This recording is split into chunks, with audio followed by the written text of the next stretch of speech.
is twofold. One, the driver in this case is very short, and the officer who administers the first round of tests had his camera angled up a little bit too high, so you don't actually get to see very much. It was even really hard to see her eyes when he was trying to check for nystagmus. But you will get to see a second officer ask her some additional questions, and you'll see how they develop the probable cause to place her under arrest for drunk driving. So I hope you enjoy this video. I hope you learned something, and I'll talk to you soon. Whose is it? Another woman's vehicle. Where's she at? I don't know. She's in the car. She's in the car? Right by the car. In the car that was on fire. Trying to extinguish it with a little fire extinguisher. Got fluid leaking from it, and it hit the woman right. Okay.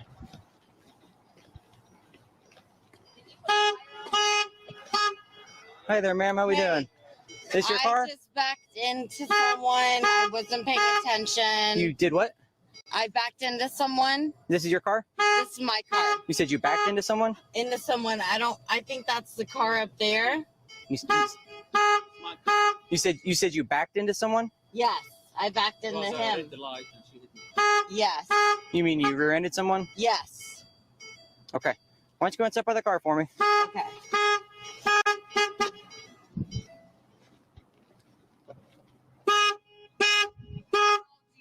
Like my insurance. We'll get to that in a minute. I just need you out of the car. Okay. I don't know why it won't stop beeping. They do that sometimes. So.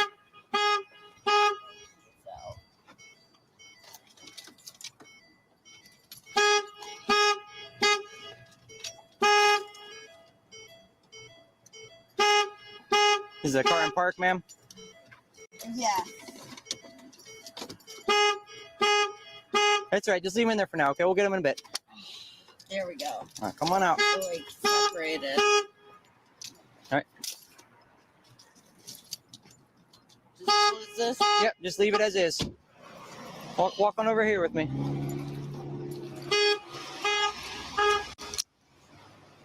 All right, we're just going to go over here on the side, okay? So I want you to stay right over here by the pole, okay? Can I see your keys?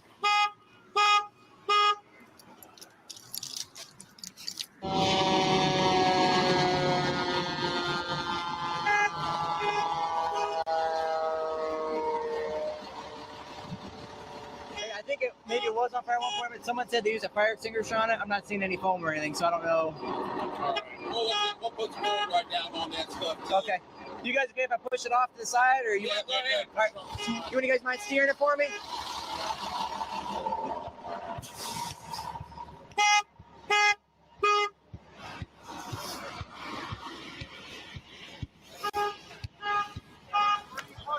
Right behind that one over there.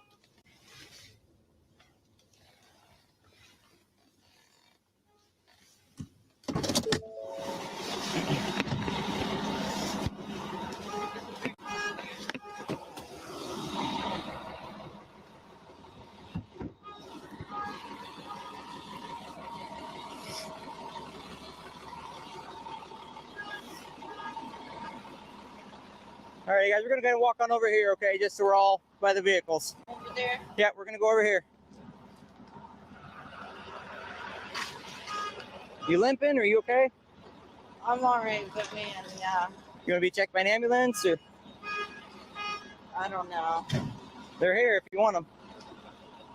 I feel like I just maybe smushed my ankles go over here. in the impact. And Okay. I'm just stiff, I guess. Sure, that's natural.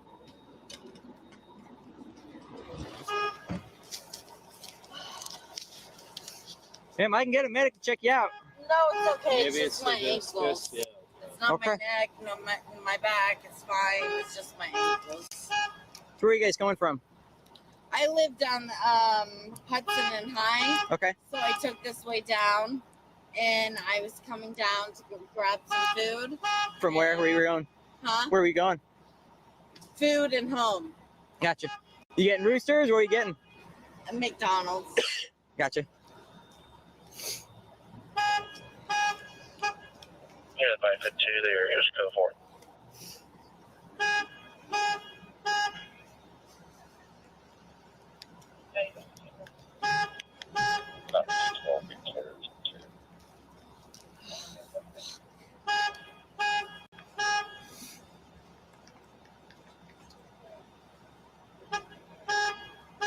Ma'am, are you the registered owner of the vehicle? Yes, sir. Okay.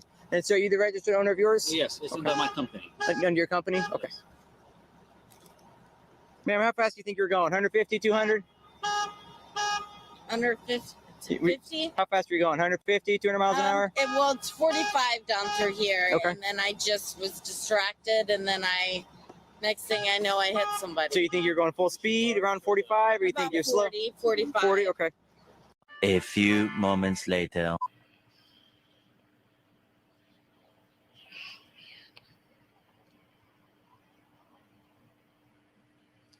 I can't even do this. My You okay? killing me, man. No, all right. Go and do this. This one's easy. You just have to stand there. Did you have what kind of medical problems do you have? I didn't hear when you told me.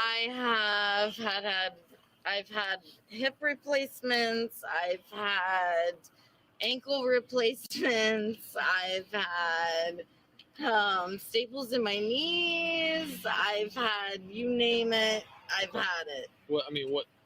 That's a lot for someone your age. Oh, I have an underlying, it's called a multiple epiphyseal dysplasia, which really all my joints, they deteriorate, and Okay. it makes it to the point where I have to have replacements. So you've had your knees replaced, or you said your ankles? I've had ankles replaced and my hips replaced. Where'd they do your ankle at? Huh? Where'd they do your ankle at? They took it from down here because I had spurs on my feet, Uh-huh. and then they carried it up here. Alrighty. How's everybody doing tonight? I hope you enjoyed the video I chose to warm everybody up with. It took a little bit longer than I anticipated to get going here. The chat's being odd. I can't see everything. I don't know. Sorry it took me so long. But, this video, I don't know. Let's see, we got 38 people here now. I weren't sure how many people were here in the beginning, but I intentionally played the introduction to this video. I'll go back to it. Because the audio, when I used to do these a couple things. The introductions with the computer guy, I actually kind of miss having that little computer guy up there. That was fun. But you could tell that I was on third shift when I was making these videos because I was exhausted when I was recording the intros. And if you listen to it for a second, you can tell. And you'll see how they develop the probable cause to place her under arrest for drunk driving. So I hope you enjoy this video. I hope you learned something. And I'll talk to you soon. I don't know if that came through to you guys, but when I was looking for a video to put up, kind of get everybody warmed up while everyone's joining the stream, I saw that one. I was like, oh, this is a funny one. I'll put that one up. And I was going to skip ahead past the intro, but I had to kind of listen to the intro a little bit to make sure I didn't go too far past it. And I was listening, I was like, gosh, I sound exhausted.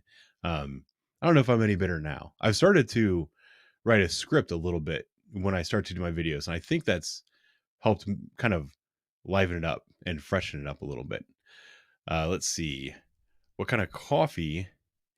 Well, the coffee is, it's Black Rifle coffee. It's just black, or maybe beyond black. I can't remember which one I'm drinking tonight. And the cup, can you guys see that? It's from a podcast I listen to called The No Agenda. It's from the No Agenda shop.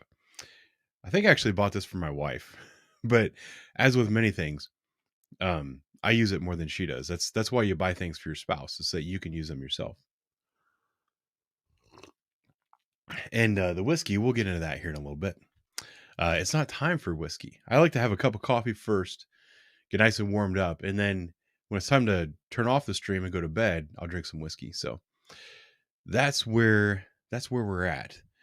We're starting to get a decent crew already, 46 people.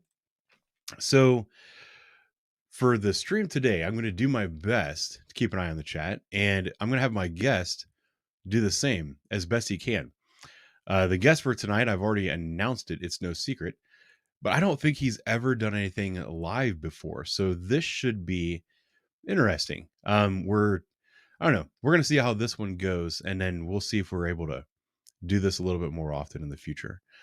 Yeah, the PM mug is it's upstairs because it's too small.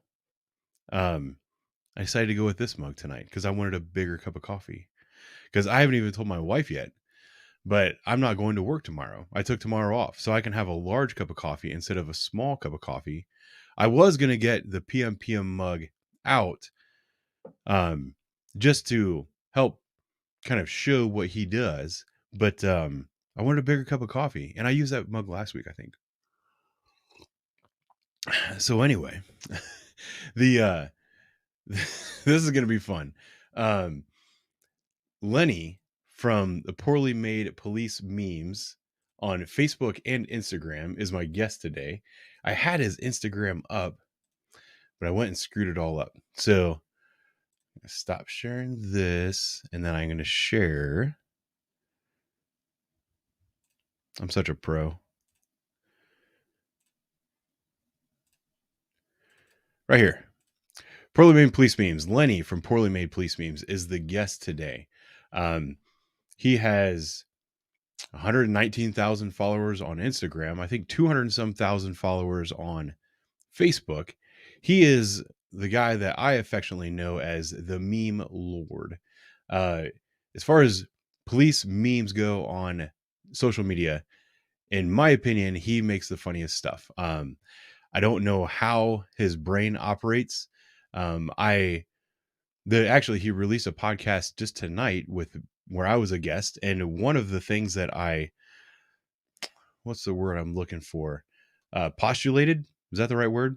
Is that he has a couple of gerbils in his head that are pulling levers and stuff.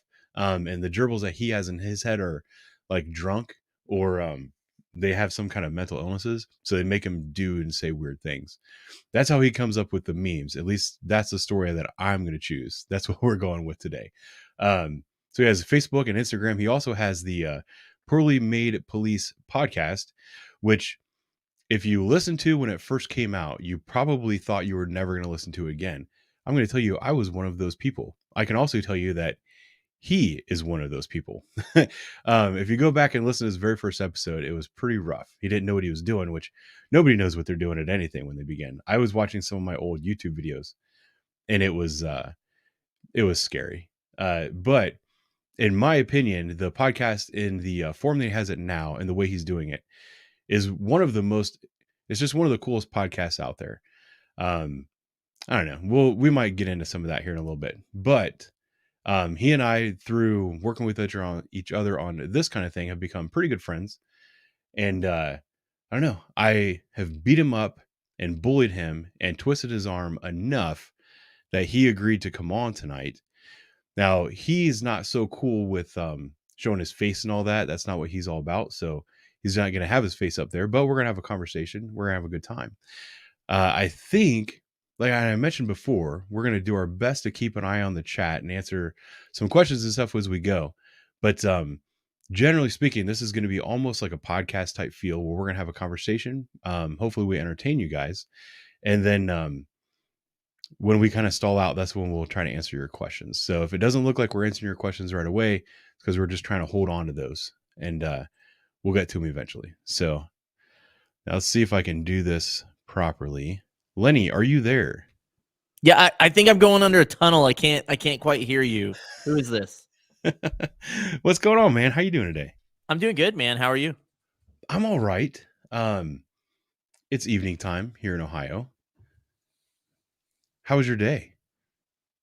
That was really awkward that you had to point out that it's evening time in Ohio, but I got to be honest, man, this live stuff is kind of freaking me out, so I'm going to do my best. This is not my forte, but I'm going to make it good. My day was great though. My roof leaked and Ooh. my kids puked, but it was great. It was a good day. Did they puke more than they normally puke, or was it a normal puking day? Just normal puke. Yeah. Okay. And then the roof leaking. That could be bad. It was the whole roof? You have a leaky room? What's up? Just a tiny part of the roof. Just a itsy bitsy part of the roof. So it's fine. It's not a big deal. We got a bucket. It's not a big deal. It's fine. It's totally good. It's not a Sounds big like deal. you live in a poorly made police house. Well, I mean, the house is it's old as shit, man. We bought this fucking house, which is awesome, but it's old as shit. And when you buy an old as shit house, you got to deal with those problems. So it's not a big deal. We'll figure it out. Well, you need to find a roofer that can find a storm that happened at some point in the last 75 years and then tie the damage back to the storm. You know, I think it's like 3 months, maybe not 75 years, but I'll check the fine print. I don't know how it works, but I know that I got a new roof. We had like some wind, and it wasn't incredibly strong wind. Oh, yeah, we had a willow tree that fell down, and when the willow tree fell, it was huge. It was like taller than my house. It was probably a 3-story willow tree. And when it fell, it hit the house, didn't damage it too bad, but it did take down one of our gutters. So I called a guy to replace our gutters. He's like, I bet you I can get a whole roof. And he did. And he's like, hey, look, here's a storm.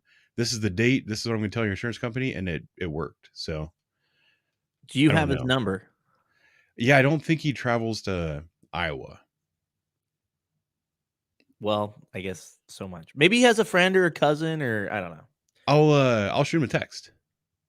Well, no, it's okay. I'll have a friend of a friend shoot him a text. You know, for me, it's just the dealing with it, because I don't want to deal with it. I just want it to be magically fixed. But I'm gonna have to be an adult, and I'm gonna have to call people and do things, and I don't like that, man. It's hard because you start calling these companies, they don't necessarily call you back, especially if it's going to be like a relatively cheap fix. These guys want like the $20,000 jobs. It's frustrating. Yeah, I think based on we had kind of a hellish winter, so I don't think it'll be an issue getting a roof. It's just going through the process and deductibles and all that good stuff. But we'll see, man. Hopefully, it's not a big deal. Yeah. Well, this so far is riveting. It's a riveting live stream, if you ask me.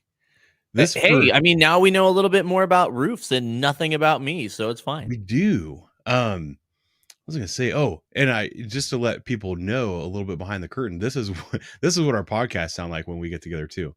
It's some of the stuff that doesn't necessarily make the cut. Is that fair to say? Yeah, but usually it's a little more racy and stuff that would get people fired and maybe canceled.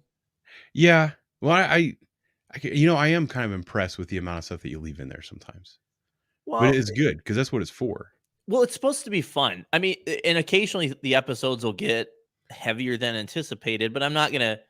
If it's important, I'm gonna leave it in there. I don't want people to get the wrong impression that I clip out a ton of shit. I don't, but occasionally, shit happens. You get it out of there. But for the most part, I try and keep it pretty clean. The live stream's tough for me because if I got to belch or fart, I'm gonna have to suppress that a little bit. Where on the podcast, I could just do it and it's not a big deal. Well, we actually encourage belching and farting here. Okay. Yeah, it spices up. Can you see the chat and everything? I can. Yeah. Okay, I don't know what it looks like from your end. So, well, I know the mustache is glorious as always. I trimmed it today. I have this weird problem with my mustache, and it's hard for me to like see myself and talk about it.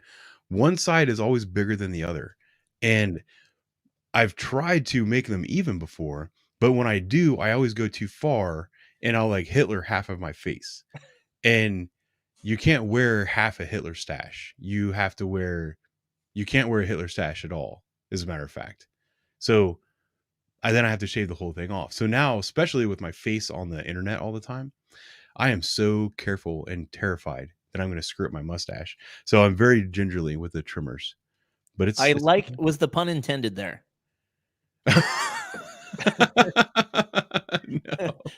No. That's why actually I don't do a mustache, because I'd have the same problem. It's never. I don't think anybody else noticed, but I noticed. I can never get it right. So I have the white trash is strong in me, so I got a good trailer beard right now. But otherwise, it would be the mustache. Yeah, dude, the mustache is fun. And everybody remembers you when you have a mustache.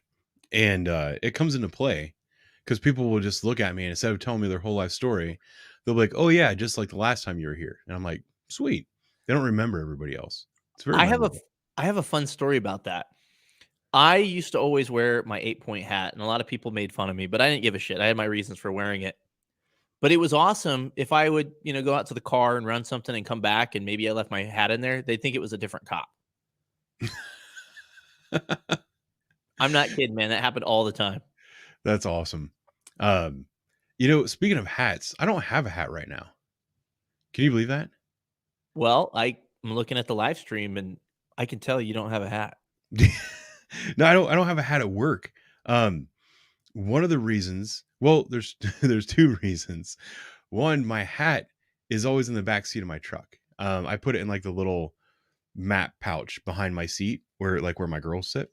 And somehow it ended up on the floor. And then when the girls were getting in and out of the truck, they kind of stomped on my hat. And it's like the band part is separated from the whole 8-point part. So if I put it on, I'll pull it down and it's not connected. So I can't wear it. And that's like my hat with my badge and all that stuff on it. I should really get that replaced. But You just should, like man. roofers, I'm kind of not in the mood of dealing with it. And then we changed uniforms. So now I wear a dark uniform with my outer carrier and everything. And they're giving us ball caps. Like a ball cap is going to be the new uniform, which we can discuss. So you guys are getting away from the white shirts. Yes. I mean, yeah. The reason for it is because of the outer carrier.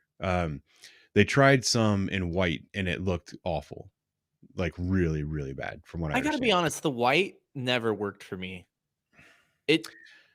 I'm sure you're attached to it just from a casual observer. I don't know, man. It just was always very strange to me. When I think of a cop, I don't think of a white shirt. Hey, by the way, the thank you for your services have started to pop in. So, Derek, I didn't do it for you. You're not the first one, but I just had to acknowledge one of those. Hey, I wanted to acknowledge though. Am I not supposed to cuss? I saw Jack ID 50 or Jack Kid, JA Kid. Is he offended? Is he triggered? No. I think I might have a few people that are new to the stream because I have some new Instagram followers and stuff now. And some of the people that are more in tune with what you do are here. So you don't have to be super duper careful.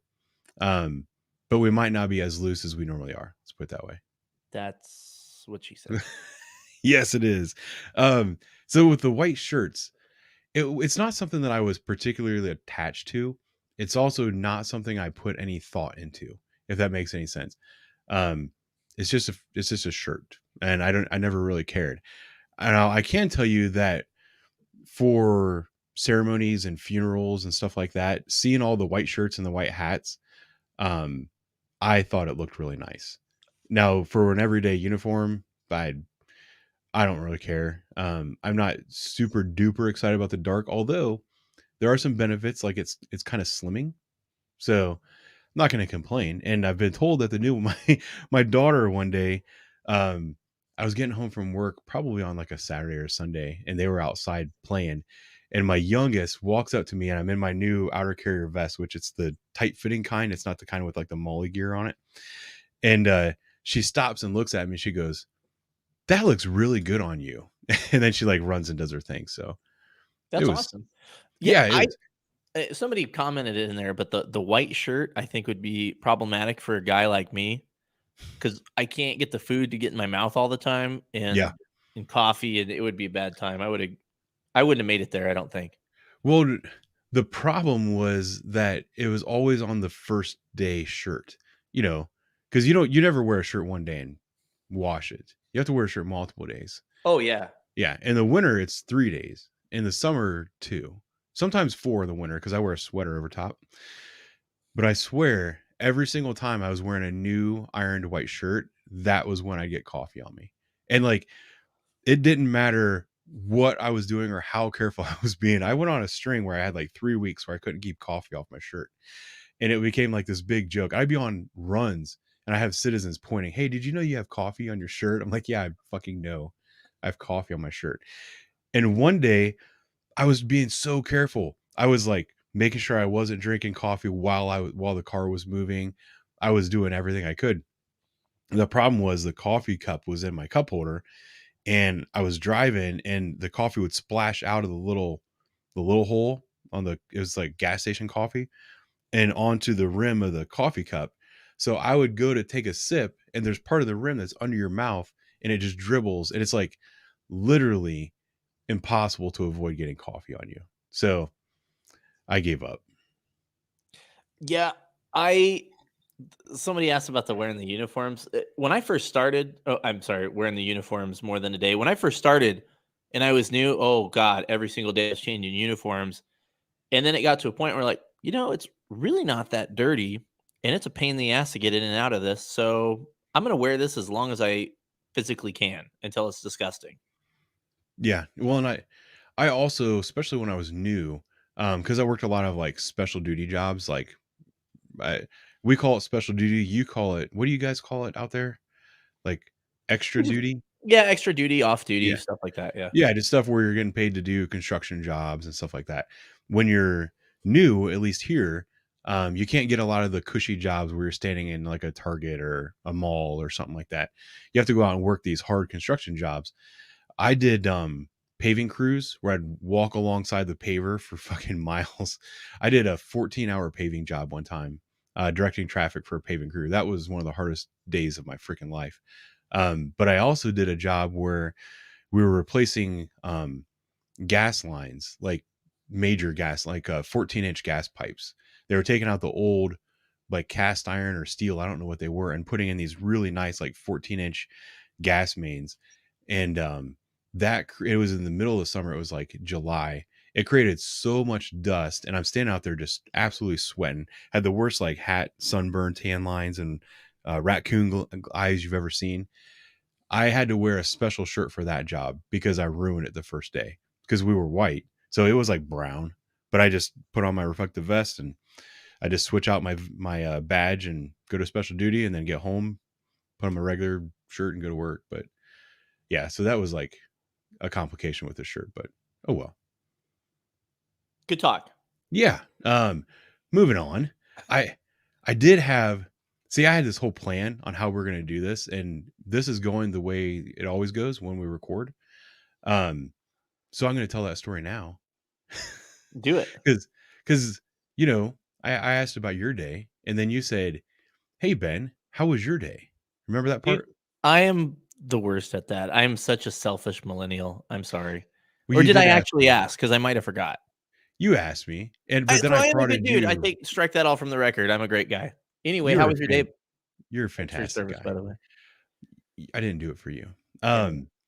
My day was actually busy as all get out, and I had an hour of overtime today, which was not exciting.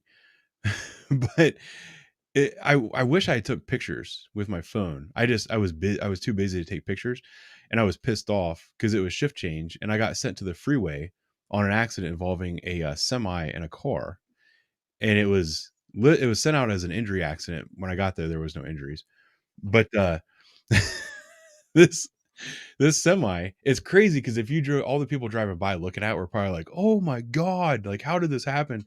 Like how many dead people are in that car?" But this semi, I get up there and I asked the car, it was like a red sedan. I'm like, "Hey, what happened?" And this guy was like, "I don't know." He's like, "I was just driving, and then all of a sudden there's a semi like right outside my window, and that's all I know." I was like, "Okay, you weren't merging onto the freeway, you weren't changing lanes." He's like, "No." He's like, "I was just driving, I swear to God." I'm like, "All right." I go to the truck driver. I'm like, "What happened?" And he goes, he just goes, "I don't know. I have no idea. I don't know what happened. I'm like, all right, dude. But he had a dash cam, and he was like, I have a dash cam, and I already called back to, like, I'll call him corporate. And he's like, they're looking up the video now so they can tell me what happened. I'm like, okay. So I'm getting all the insurance and license information and all that kind of stuff. And I go back to him and I'm like, and we're asking, he goes, yeah, they're telling me that they can't find the accident. Like they go to the time frame and they can't see where I hit this car. So I'm like, well, and then one of the sergeants shows up. He goes, are you able to show us? And he goes, yeah. He pulls out his phone. We're watching. I probably watched his dash cam 20 times. And he would point, he's like, yeah, you see where my hood jiggles right there? He's like, that's where it happened. Now, to give you an idea of what this accident was, there was a car, it was like a Nissan or a Kia, that he pushed for probably 2 miles down the freeway, and the car was sideways and the driver's side door was on his bumper. So he was just driving down the road with a car that he was pushing at 65, 70 miles an hour, and he had no idea that he was pushing this car. So I'm watching the camera, and he would kind of point. He goes, yeah, you see right there where my hood kind of jingles? He's like, I think that's where it was. He told me that he thought he had a flat tire, and that's why he pulled off the side of the road. But it wasn't a flat tire. It was a freaking sedan that he pushed for 2 miles. And I found the spot. It was so hard to see. It turns out it looked like he was changing lanes, but the car was just right up in his blind spot, and there was no way for him to see it. But can you imagine thinking that you got a flat tire and you get out and there's a sedan stuck to your bumper? I imagine being in that sedan, and I mean, they're getting pushed for 2 miles or however long it is, and you're like, what the fuck is this ever going to stop? I can't imagine. That's why I'm laughing, because I can't imagine how terrifying that would have been for that. It was like a dude and his 4-year-old son. Neither one of them were hurt. Not a scratch on them. I mean, that could have been a lot worse. So that's good, I guess. I mean, not I guess it is good, but that's crazy, man. It was, and it was one of those ones where the people in the car were mad at me for not being more emotional on scene, if you know what I mean, like not having some kind of like crazy reaction, because they I can't imagine how terrifying that was. And I just kind of pull up. I'm like, hey guys, is everybody okay? They're like, yeah. I'm like, okay, cool, get your license for me. And he's like, what? I'm like, yeah, grab your license and insurance, I'll be back in just a second. And then I went and talked to the truck driver. They were mad at me, but I wrote the truck driver a ticket. So, I remember taking an accident up on the highway, and you just, at least for me, you get dispatched that and you're like, dang, I got to take an accident. And so that's your attitude where you're there like, I got to do this accident and get it done in time. And I guess sometimes you forget the quote unquote customer service aspect of it. Oh yeah. And I was mad. Because it's just a job, right? It's just like, I got to go get this done so I can get home on time, Yeah. Well, and we have like a dedicated freeway unit. So like everything that happens on the freeway, they're supposed to take. Oh, we had one of those too. Yeah. But I went to the highway quite a bit. Yeah. I mean, ours are really generally pretty good, but there was like some kind of secret mission going on today that they were all tied up on. So I had to go out there, and it wasn't on my precinct. It was on someone else's precinct, and none of those guys cleared up and came and helped me, which was awesome. Can I tell you a story about that? Because you've triggered it in my memory. Ooh. Can I tell you one more detail about this story? I would love nothing more. So the precinct that I was on that didn't come help, I drove all the way up to help them earlier in the day on a guy who was a mentally unstable, combative person in a convenience store. And I put my cuffs on him and then put him on a medic and sent him to the hospital. And I was like, hey, just call me later when you guys get back in my cuffs. I don't have my cuffs back yet. So those guys still have my cuffs, and they could have come out to the freeway and given it to me, but they didn't. Well, if they came out, they would have had to take the accident. Yeah, that's true. That's a fact. So in your department, is beat integrity a big deal? As far as like covering your precinct? Yeah. we were all in our own, we call them districts, but your precinct, your district, and then you had your Yeah. own beat within that. It's a big deal to cover your own precinct, right? It's like a point of pride. Very much so. Okay. So I had one up on a highway, and we had a highway came through town, and this accident, to this day, I still don't know what happened. There was cars all over the place. There was no traffic units, and on a highway, there's marks anyway from prior accidents, so it was hard to figure out what was from what. And the area car that was on it, or that couldn't go to it from a different district, he was on some bullshit call, right? So I'm like an hour into this monstrosity, and I just happened to check my computer, and he'd been clear for a half hour. Never sent Oh, me a message to say, "Hey, can I come help?" or "What can I do?" No. And then I sent him a message about it, and he was like, "Oh, I'm out doing police work. I'm looking for stuff. Come take care of your beat." I was answering. For the people that haven't or weren't here for the beginning, the person we're talking to is Lenny from Poorly Made Police Memes. Good friend of mine. I just had a couple questions from very loyal followers. Yeah, the whole I'm sorry, I was out doing police work. No, that cover your district first. Absolutely. It always upset me. Now the handcuff thing. Let me ask you a question. Yeah. Do you have the same pairs of handcuffs since when you started, or have they been swapped out over time? Yes, they've been swapped out. The funny thing is, my original pair of handcuffs somehow got bent, and nobody had ever seen a pair of handcuffs bend before, but they were bent, so I ordered some new ones, and I carry Peerless handcuffs. And it was funny because I got new cuffs about 8 years into my career, about the same amount of years that you were a police officer. See what I did there? Yeah, I heard. So about 8 years in, I got a new set of cuffs. Now, I arrested a lot more people in my first 8 years than I have in the last 3 or 4 years. So my new cuffs were like brand new for a really long time. Every time I got them out, I was excited that they were my new cuffs. But I don't know, like 6 months ago, I ended up having my cuffs on a prisoner that somebody came and relieved me. And I was like, hey, just give me your cuffs. We'll trade back sometime. So now I have the cuffs that belong to some rookie, and they have his badge number etched in them. And I don't know where he works now. I have to find him and get my cuffs back. Wait, you guys etch your badge numbers into the cuffs even? If when we go to the property room, there's like just one of those hand engraver tools, almost like a Dremel, and you hand write. Oh. It's not like fancy. It's very poorly made. So I could fit in pretty well there. Oh yeah, dude, you'd be great here. No thanks. Our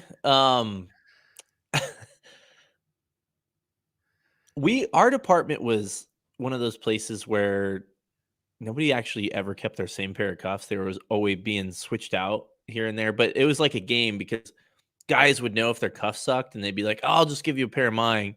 And then you get theirs and they're awful.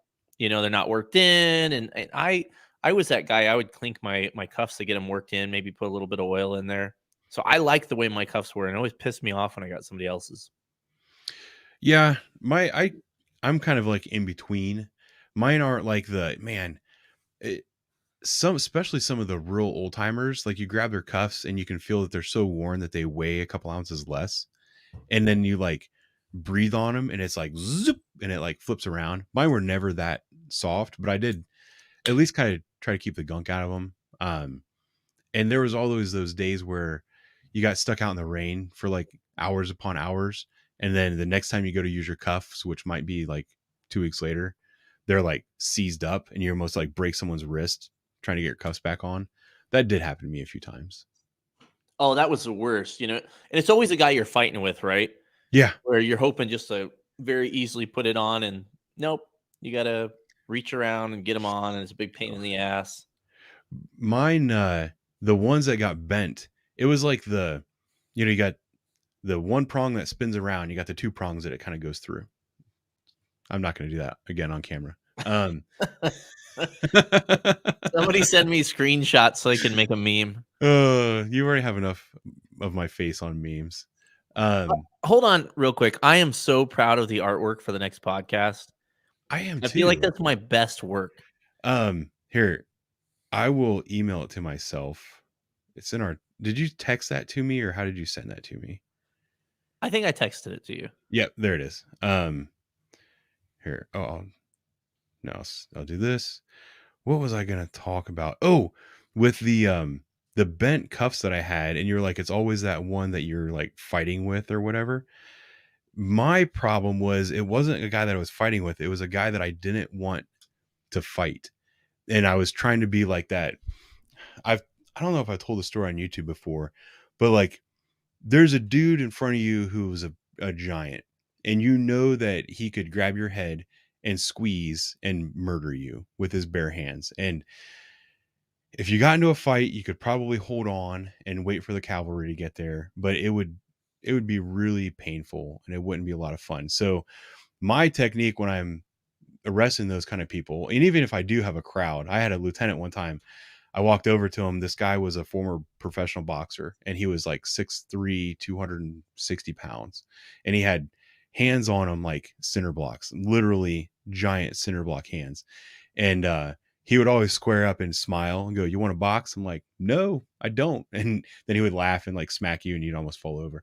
But yeah, we had to arrest this guy for domestic violence, and I went to a guy he's now a lieutenant. I think he was a sergeant back then. And I was like, "You ready to go?" I was like, "He's going to be under arrest." And he goes, "Yeah, I'll hold the taser." So I had to walk right up to him. I looked him in the eye. What was his name? Terry. I'm like, "Terry, you're under arrest. You need to turn around, put your hands behind your back, put your palms together, interlace your fingers like you're praying. Do you understand?" And he stood there for a second and kind of like looked at me, and I didn't flinch. I just stood there like, "No, you're under arrest. You're going with me." And he decided he was going to go ahead and turn around. So I had his hands interlaced between like this behind his back. I grab onto him. I grab my cuffs, and I'm trying to be as smooth as possible, like click, click. But that's when I had the bent handcuffs. So I was like, smack.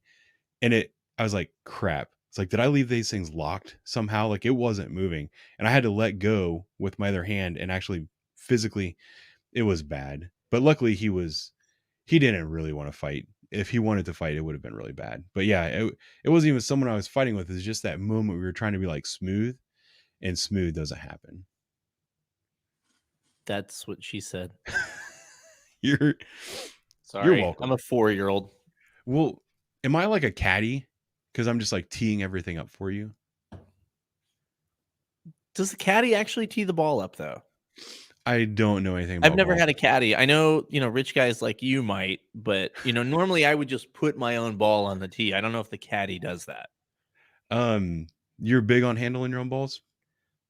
Yeah. I I'm suppose married, everybody bro. is.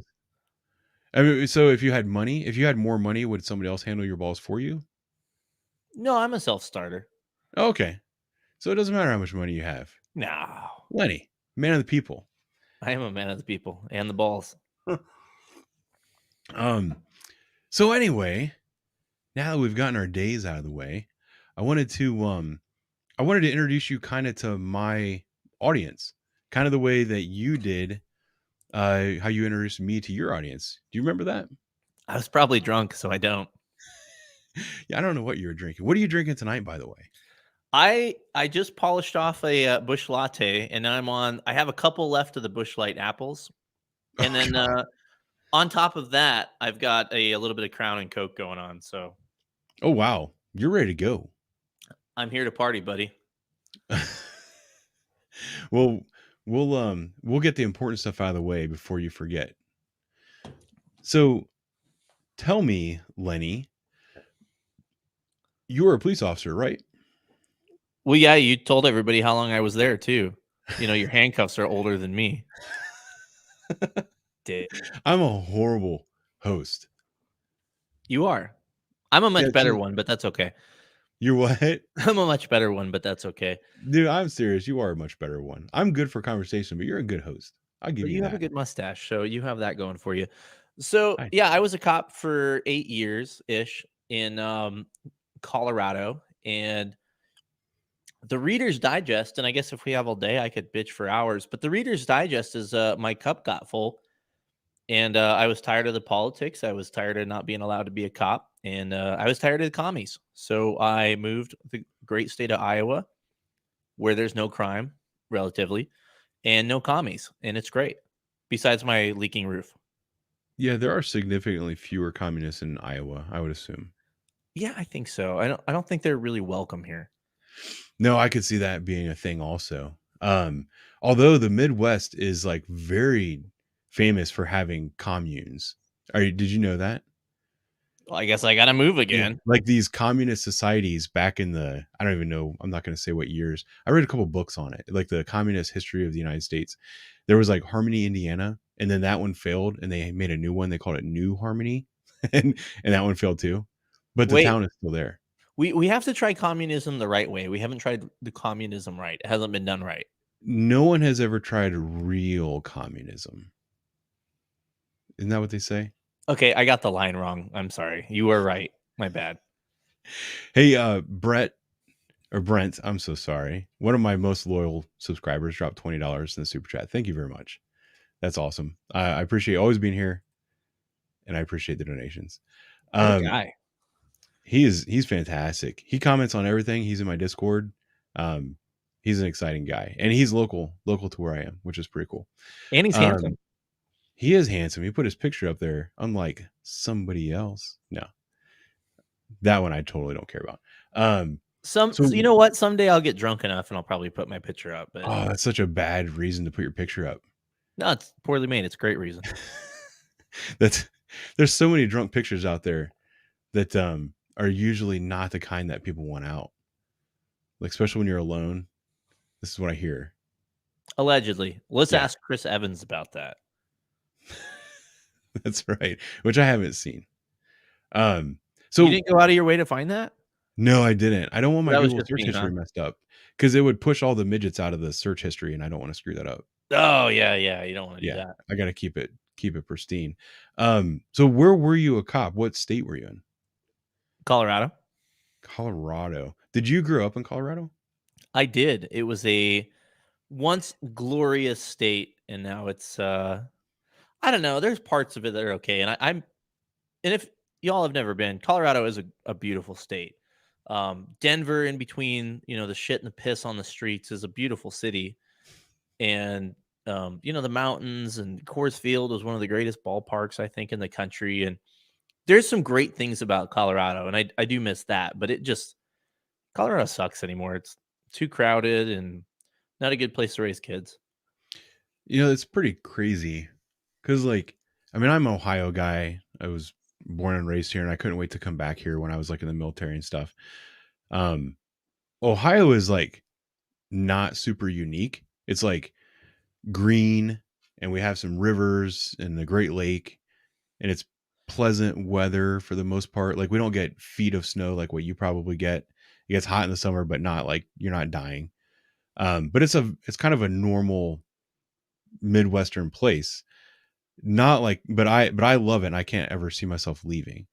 Colorado is a special place. It's beautiful. I mean, it's really pretty out there. So, well, and I think there's a lot of misconceptions about Colorado, because if somebody says you're from Colorado, it snows a lot. I got to be honest. In the Denver metro area, it'll snow, but not like the mountains. Here's the difference. In the Midwest, if it snows here, it's here for a while, right? In Colorado, we get nice days in January and December where it's 50 degrees, so it melts. And, there's places in Colorado you can't see the mountains because you're so damn far, and it's practically a desert out on the plains. So, but with that said, it's all, I don't know, Colorado, it is home. I mean, it will never not be home, but, there's a lot to do and see, where a lot of other places I don't. Did I just say other, right? Maybe I need to. That was the first other of the stream. Otter.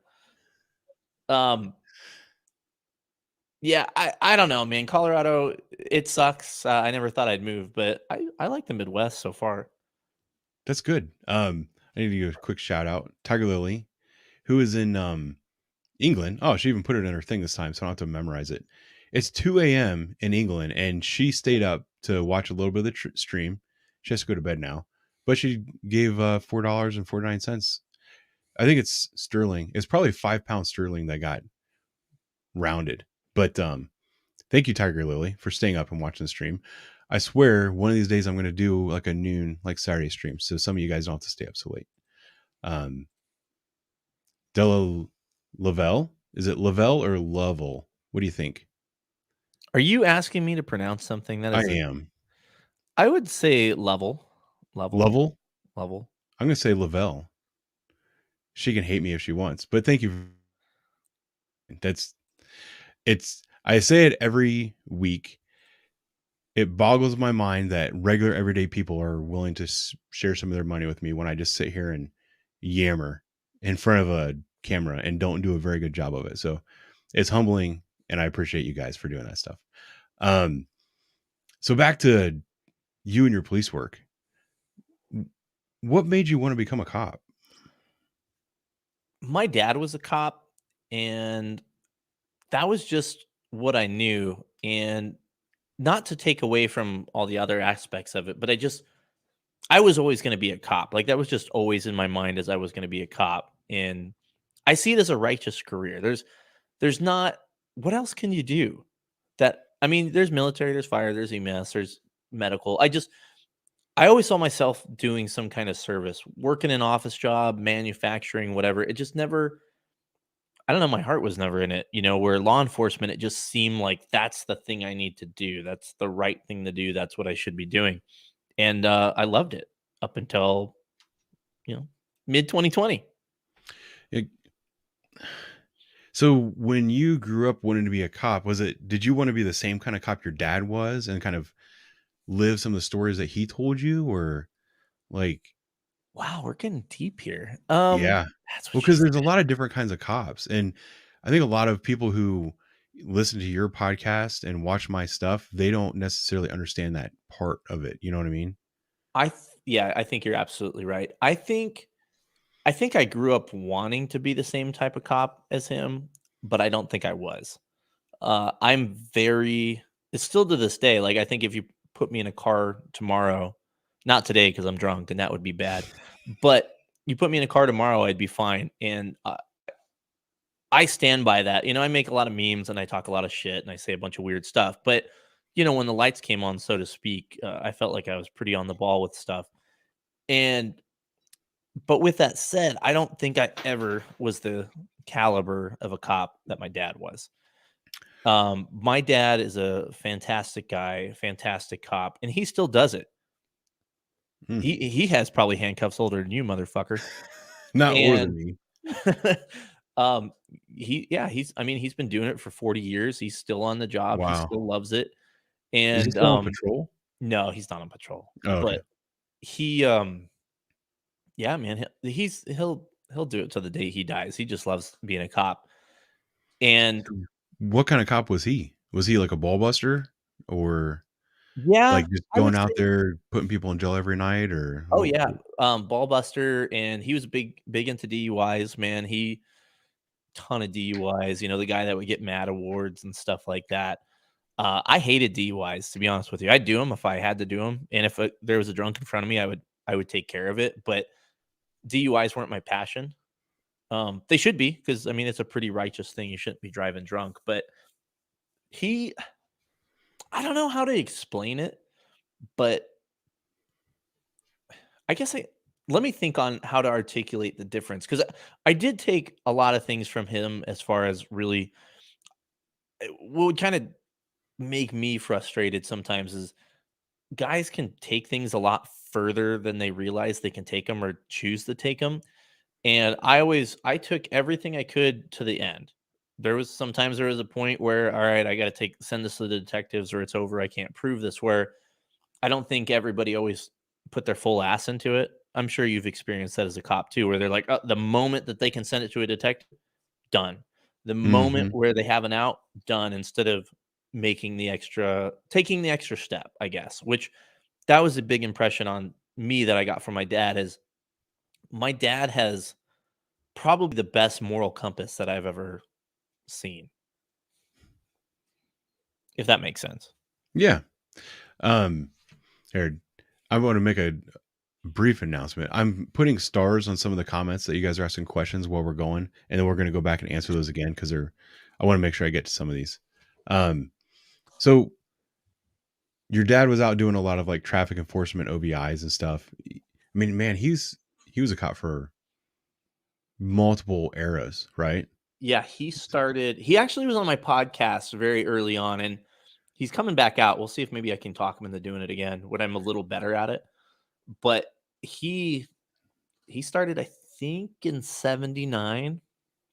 So, and up until recently, he was on the street. So, and he's worked on, big departments, small departments. So he's seen a lot and experienced a lot and seen a lot of the changes.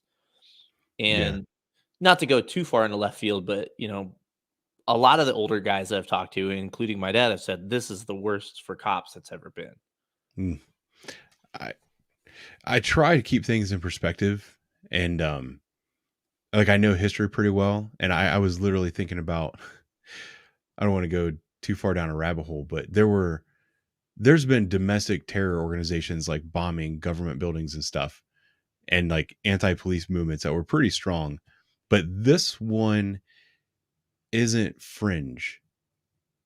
This one has kind of hit the mainstream, so I'd have to, and it's you when you're involved with it, you tend to think, yeah, this is like the worst it's ever been because it's hard to put yourself in other people's shoes and see what they were experiencing. But I have a hard time believing that it was worse than it is right now at any point in time. Yeah, I agree with you with that for the most part. So what kind of cop were you is not a good question. What'd you like to do? What was your forte when you were a police officer? I gotta be honest with you, and this isn't like very flashy, but variety is the spice of life. I liked a little bit of everything. Like I wasn't the guy that would, bump up a ton of people on the street, but if the opportunity presented itself, I would. I like taking calls, and a lot of people are like, "Fuck that! I hate taking calls." Why'd you become a cop? A patrol cop? That's your fucking job. Don't want to trigger people. No, That's your job, is to take calls. And don't get me wrong, I was also that guy that when I would get a run, that was for you, by the way. If it was stupid, I'd be frustrated, but I'd still go do it and do the best I could. But I liked the investigative part of it too. I liked solving problems. I just liked every little bit of it, man. There was so much variety and so much you could do even within patrol, where I think for me, I wasn't like a guy that was focused on one thing or another. I think I kind of liked having, a little bit my hand everywhere, so to speak, and multiple cookie jars. I did like a good hunt, though. Yeah, and when I say that, I mean, like, I liked a good hunt where I had a good case with good suspect information, and I'd chase it all day if I could. And then go and try to charge that person and get him in jail, or at Oh, least yeah. go and get it all in the report for the detective. Oh, yeah. I had one with my buddy, and I'd love to get him on my podcast sometimes, but he's still active, so I don't think so. But we would kick ass, and we had a stabbing, and everybody else was done with it, but we developed our own information, and we got this guy in a couple cities down the road, and people, we came into briefing that night, and they're like, "You guys went and arrested that guy? Why don't you just send it to the detectives? Because he just stabbed a bunch of people and he needs to go to jail." That's So, awesome. yeah, I love that stuff. Yeah. I'll be honest. Well, before I go on, I want to acknowledge a couple people. Jumpmaster, $20. He said he used his mom's credit card for you, Lenny. So Thanks, buddy. You're a bad influence. Roy Jones on Wheels. Roy is a very good guy. For those of you who don't know, if you look up Roy Jones on Wheels, he has a YouTube channel. He might not want me shouting this out, but I can't remember. Is it cerebral palsy? Roy, you can remind me. He's in a wheelchair and makes videos with his iPhone, or he kind of used to. He's kind of stopped for a while, just showing people what life is like for him. And I don't know, he's a good guy. And he also lives in my patrol beat, and I stopped by and seen him a couple times. So I took him some food and he has a mug and a coin of mine. Roy's a good dude. People should go check his YouTube channel out. He's like for everything and all the diversity, whatever, all the things that he's been through in his life, he has a positive attitude, and he's a role model for a lot of people. So go check out Roy, guys. And I really appreciate you sharing some of your money with me. Andrew with $1. Andrew Duckett, thank you very much. You guys are awesome. Let me go. There's that. As far as like the investigating type things and like tracking people down,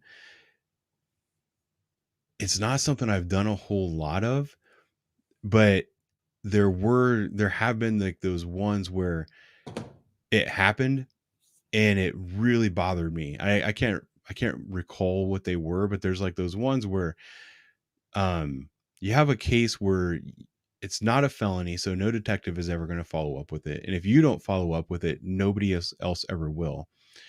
And it'd be like some guy who was like super arrogant and cocky, basically throw in your face that nothing's going to happen to him. And I remember I've had a couple of those. Man, I can't remember what the cases were, but I can attest to the fact that when you do track it all the way down and you actually go and get cuffs on them, it's like you get this feeling, you're like, man, this is what it was like 50 years ago. That's why you became a cop. That's what I looked at it as. Is that's why you became a cop, to get these people off the street. Because it's not always the felonies, right?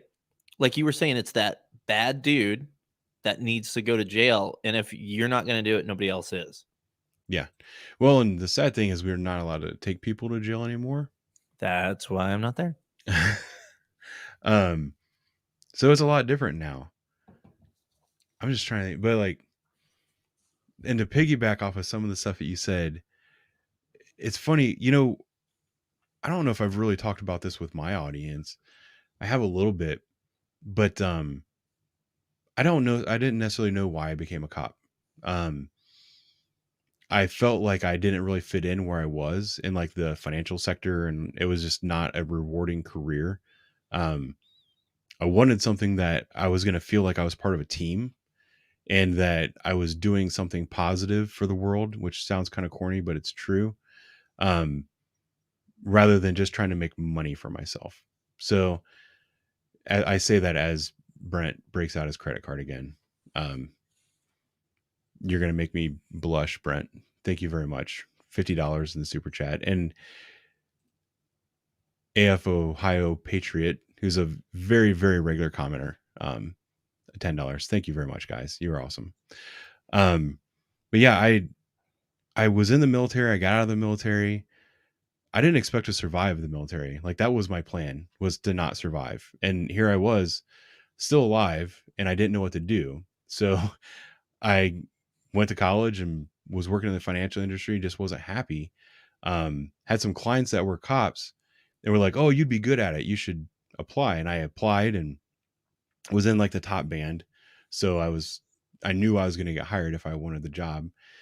And at the same time that stuff was going on, some things were happening with my employer. They were changing our commission structures. And they were basically saying, oh, you guys have been doing so well that you're getting paid, but we don't want to pay you this well.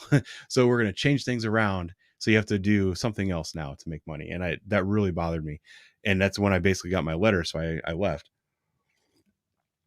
And so I came into this career without a game plan or like a goal or what kind of police officer I wanted to be. Hang on.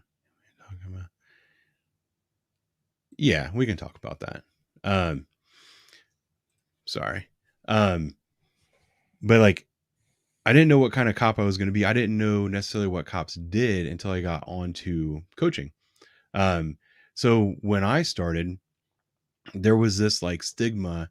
It's like, okay, you're a new guy. Your job is to go out there and pull over as many cars as you can. And you're out there hunting down guns and dope. If you're not hunting down guns and dope, then you're not a real police officer. Like you don't fit in with us. So I went through like that part of my career and it was fun and exciting, but you burn out pretty quickly doing that. And then we also got hit by the wall that was Ferguson. So that the things that happened around Ferguson really changed my perspective on police work. And a lot of us started doing more of the sit back and take runs and stuff like that. I was one of them. And then I kind of transitioned into what you were saying earlier. Taking your runs is a very important part of the job. Like, people who call 911 for help, that's what you're there for. Like, you're there to answer the call when they need help. So my thought process changed dramatically to, I'm not necessarily doing, getting guns and dope off the street every day, but I'm answering a lot of calls and I'm making a lot of people feel better and feel safe in their neighborhoods. And there's a lot of value in that. And I don't think a lot of cops appreciate that, especially not new ones. So that, if there's like a stigma that needs to change, I would agree with you. That's something that kind of needs to change. Well, and that was imprinted into my mind as a young guy, because my dad had a thing that he gave to all his rookies, and I had seen it. And that was, part of his doctrine was, it may not be a big deal to you, but it's a big deal to them. Treat it as such. And that's probably not verbatim, but pretty close. And that was always a huge thing to me. And I always took that into account in some, my other jobs I had, but especially with police work is, for us, it's a run of the mill thing. Like, back to that accident on the highway. Ah, man, I gotta figure out what happened. You're not actually thinking about, what everybody else is going through. They got to get a new car. Maybe they're injured. They got to get a rental car. They got all this stuff going through. All of this is really important to them, and they've never been through it, where we go to it 10 times a day. Yeah. Well, and that's one of those things that, man, there's so many things that are hard to articulate. Like, with some of the videos that I make, where I try to talk about some of that kind of stuff. And that's one of those topics that's hard to just kind of hit it on the head, that, there's this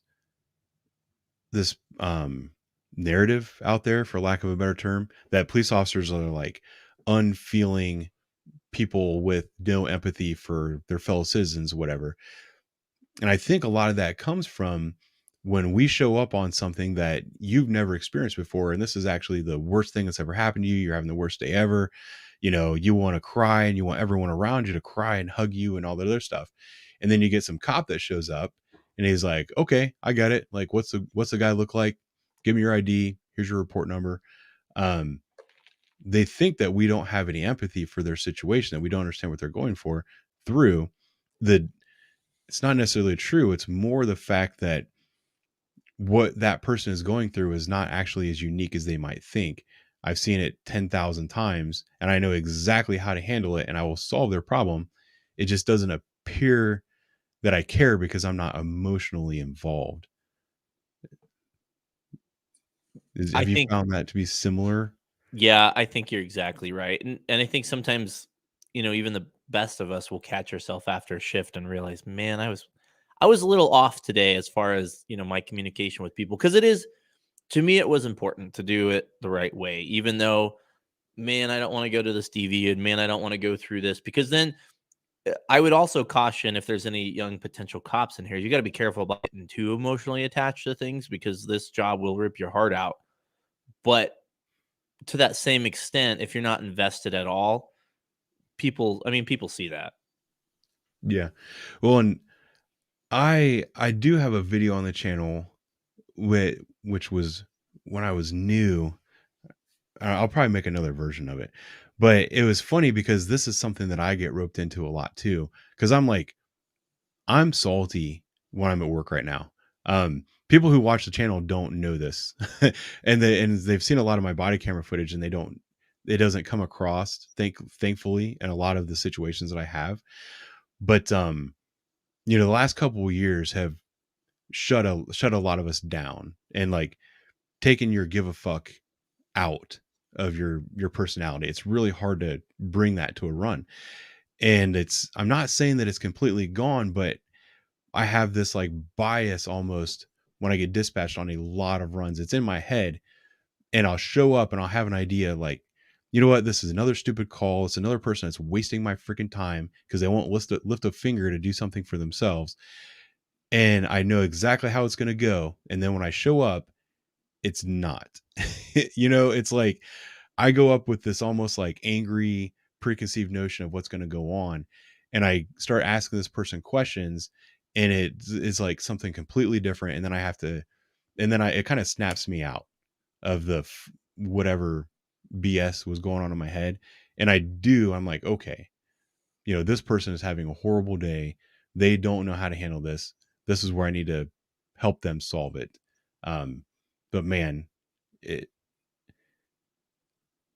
just weird. I don't know, but I'm at least happy that I don't have to wait till the end of the shift to kind of make that realization. Usually it happens like on the spot. And I'm like, oh, this is not one of those moments where you just show up, be an asshole, and leave. Like, I need to sit and talk to this person. Yeah. And I caught myself in a lot more of those situations towards the end of my career. And like I spoke of, my cup was just full, and I just kind of had enough of the shit. And it's, at least for me, you put yourself out there, so to speak, to people. And when it's not reciprocated, there's a big word for you. It sucks, right? But not a whole thank me for my service type thing.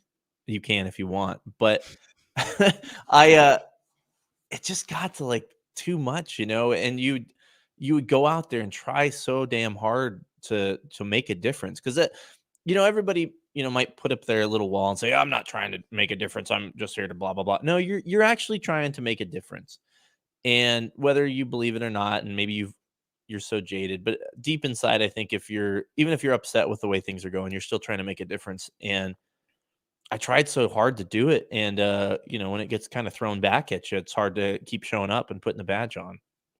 Yeah, and Paul said cops usually encounter people on their worst days. I wanted to highlight that's a very common thing, and it's true, but not necessarily their worst days. I want to kind of dial back some of the oh yeah, we should talk about that hyperbole, because it's not always someone's worst days. They're just having a bad day. But like as you were saying, like, we want to make a difference. I would even refine that, because when I try to like define what a police officer is, and like an overwhelming, like, who becomes a police officer is like this theme that I want to try to find a way to communicate with people, because everyone's like, oh, it's someone that wants to put their life on the line and blah blah blah. And then there's the other side that thinks, oh, they want to go out and shoot bad guys. Or there's people that are like, oh, they just want to keep everybody under the heel of their boot. They want to feel powerful by arresting people. I don't know. There's all these weird stereotypes that people have. I think a lot of it does boil down to police officers. People who become police officers are natural kind of problem solvers. Like, it's a little bit more dialed in than making a difference. Like, when I show up on a run, I'm not trying to make a difference in your life. I'm trying to solve your problem, and I'm going to genuinely try to solve your problem. But that's making a difference, is it not? No, it is, but it's not as grandiose in my brain, if that makes Well, any I'm just sense. a grandiose type of guy. You are. Oh, there was something else, and I lost it. Well, it's because I'm an asshole and I cut you off. I'm sorry. No, you didn't cut me off. I was done. Well, I did. While you're thinking of it, I did want to bring something up about encountering people on their worst day. Yeah. I think there's this, I don't know if misnomer is the right word, but there are definitely people that we encounter on their worst day. I don't want to speak for you, Ben, but there's a lot of people that cops encounter on their normal day, because that's how they live their life. And those are the type of calls that really, I would say, burn cops out, because it's the same people, the same problems. What's the definition of insanity? Doing the same thing every day without making any change or whatever, right? So that was a terrible definition, but you know what I'm saying.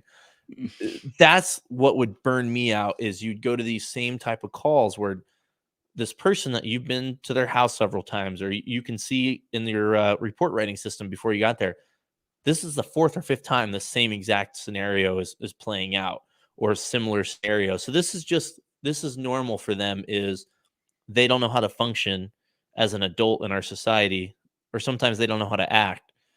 And so the police are just basically referees throughout their life. Yeah. That burnt me out. It's hard to keep those separate. I literally had one of those today. This guy, he always calls in. He's so dramatic when he calls in, and the call takers are trained to write up a run given the most serious possible outcome. It's almost, and I think it's because they're trained to cover their own ass by making sure that it gets a priority run. But his calls are always priorities, and they'll make it a priority, so they'll try to send 2 cars from a neighboring precinct if we're all busy, and I'll hear it go out, and I'll either jump on it or I'll clear them and go myself. And it was one of those today where I went out and I talked to this guy, and he fights with his home health aide. He's been fighting with his home health aide for years. He's bedridden, and a couple weeks ago we were out there. He said that she was stealing his medications and trying to starve him to death. So which was funny, they transferred him to our we have like a social worker line. So we have a social worker that you can talk to that will try to calm people down and, because Blue Man bad, they don't want Blue Man going out and talking to this person that's having a crisis. Very And evil Blue Man. yeah, when they transferred him, so I was tied up on a run, and I heard 2 other cars from a neighboring precinct get sent to that house. And she's reading it, and it's like, oh, he's calling in saying his caretaker is stealing his meds. And then he called in again saying that she's not feeding him and he's starving to death. And then it says transferred to the social worker line. And then it has social worker said now he has a knife and he's trying to kill himself. And it made me laugh because I was like, oh, he wasn't suicidal until he talked to the social worker. But now we have to send the police. But I got a kick out of that one. And I go up and I talk to the guy, and it was like nothing like that at all. He didn't like the food that his caretaker was getting for him. That's basically what it was. So we talked to him and we left. We told him we're not the food police. We're not going to do that. And then I was literally out there today. I can't even remember what the problem was. He said that this woman keeps coming into his house and he doesn't want her there. So they made it sound like a burglary. So I go and I'm like, dude, that's your caretaker. She can come into your house, whatever. I get them to both agree to whatever. And I leave. 20 minutes later, he calls back in and says that he called the police, but he didn't actually get to speak to a police officer. And now he wants to make a report. And it's like the same guy 3-4 times a day. And he's bedridden. It's not like I can do something with him. But you feel like you're like, why did I do all the things in my life to get myself to this point, to get a job that it's not the hardest job in the world to get. It's getting easier to get this job, but you have to be a good, clean, honorable person and respectable to have this job. And you're dealing with fully grown children. And it's hard to be like, yes, my job has a purpose, Yeah, for me, it definitely got fewer and farther between calls where I actually felt like I was doing something worthy, because those type of calls, I don't know, I guess I'm not going to say that it's a worthy thing. I mean, clearly this guy needs some type of help in, without diving deeper into that, I don't know what that is, but calling the police, several times a week isn't the solution. But I've been to that same type of call. It drives you nuts. And, or even I'll get to the point where people just start making worse accusations because they think it's going to help. And then it doesn't really help because you can't substantiate it, but it ends up tying the cops' hands. And so now there's more time invested into a nothing burger, and it gets old. Well, and also you go into like the time invested because we're natural problem solvers. Like we've got, okay, this person has a problem. I'm going to put some energy into trying to solve this problem. And you're not solving that problem. You're not going to make any headway on that problem. And that's where the burnout starts to come in, because you're like, man, like I just spent all this time and energy on something that I know I'm going to have to do again in 3 or 4 days. And then another call comes in just like it with another individual. And you're already queued up in your mind like, oh, this is going to suck. I'm going to go waste my time. And then you get there, you might show up with a bad attitude, and then it's something totally different. And you have to kind of make that adjustment on the fly and be like, oh, you know what? I'm sorry. You're having a really bad day. Like I'm going to walk you through it. Yep. And that's, I don't know how to really articulate that, but that's definitely a thing I think really throughout my career, but it definitely got worse towards the end, is the preconceived notions of what dispatch is telling you and then what it actually is. And it's hard to shake that. But because you have to, I think you're not helping yourself if you don't, it's like shower thoughts, right? You got to kind of prepare yourself on the way to the call, how things are going to go. But it's usually, I don't know, I'd say 75% of the time you're wrong about how it's going to go. Yeah, and that's an interesting point. Let me get to it in just a moment because there were a couple of supers I missed. S Joel 57. I want to highlight that $20 is a big deal. Thank you very much. I saw another 20 fly in. Oh, here's a $10. M Sue, is it? MC. Thank you very much for $10. It's awesome that you guys do this. Can't thank you enough. So thank you very much. Oh, and she said that police officers are superheroes. We're not superheroes. We're generally good people that try hard to do a good job for people. You agree with that, Lenny? Yeah, I don't know, man. I got to be honest, man. There's a few guys I met that maybe would fit that role. I see your mustache and I assume maybe you could be that guy. But for the most part, I mean, even for me, I don't know about you, but I know before I was a cop, I was kind of in awe on some of these guys. And then when I got there, I was like, oh, it's just normal dudes. And but there's always a few guys that really stick out. I mean, superhero is obviously a little bit too far, but it's like any job. You have guys that really stand out, but for the most part, it's just normal guys and gals. Yeah, there are some dudes, and I say dudes, but I hate it when I catch. When I myself say dudes, I being mean woke. everybody. Dudes Yeah. is inclusive, I think. Well, we're similar in this that we both had a lot of female partners, right? Like you had a regular female partner for a long time. Well, I've been married for a while, so the same No, partner you for know a what I'm while. talking I know. Yeah, I was just pulling your leg. Yeah. Yeah. I the last person I worked with on patrol was a gal, and she's amazing cop. She's on the job still in a different place. One of the best cops I ever met. Yeah. So, So when I say dudes, I shouldn't say that, but because like I've worked with most of my regular partners until like right now. I have a dude that's a partner. I work the wagon. But prior to that, when it was not like an assigned partnership, I worked with mostly females. So a lot of good female cops, but I'm going to call everybody dudes. But there are some dudes out there that you're like, man, you're like, I don't even deserve to be in the same room with this person. Like you talk about like superhero type stuff. They're out there. Oh yeah. And I don't even know if I want to get into the stories, but there was something else. Oh, getting back to your career as a police officer, before I just keep going and talking about myself, do you have like a most memorable arrest that you ever made? One that you tell at parties that aren't like when you're around a bunch of non-cops and you start talking. What's the one that you start talking about?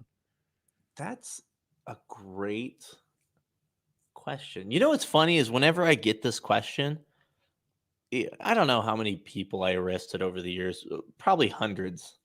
I draw a blank. I draw a blank almost every single time when somebody asks that. I mean, because there's so many. To me, there were so many great stories of all the dumb stuff and the funny stuff and the interesting stuff that happened over your career. I don't know. I guess the one, and this isn't even like a funny story, but it was just it was neat.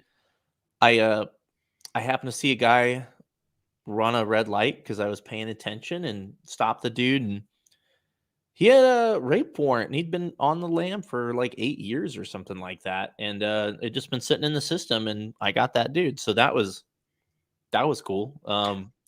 Was the warrant on the tag, or was he driving someone else's car? No, it wasn't on the tag. I just we stopped him and ran his name, and I was like, "Hey, that's the fella." It was a car registered to his wife or something like that.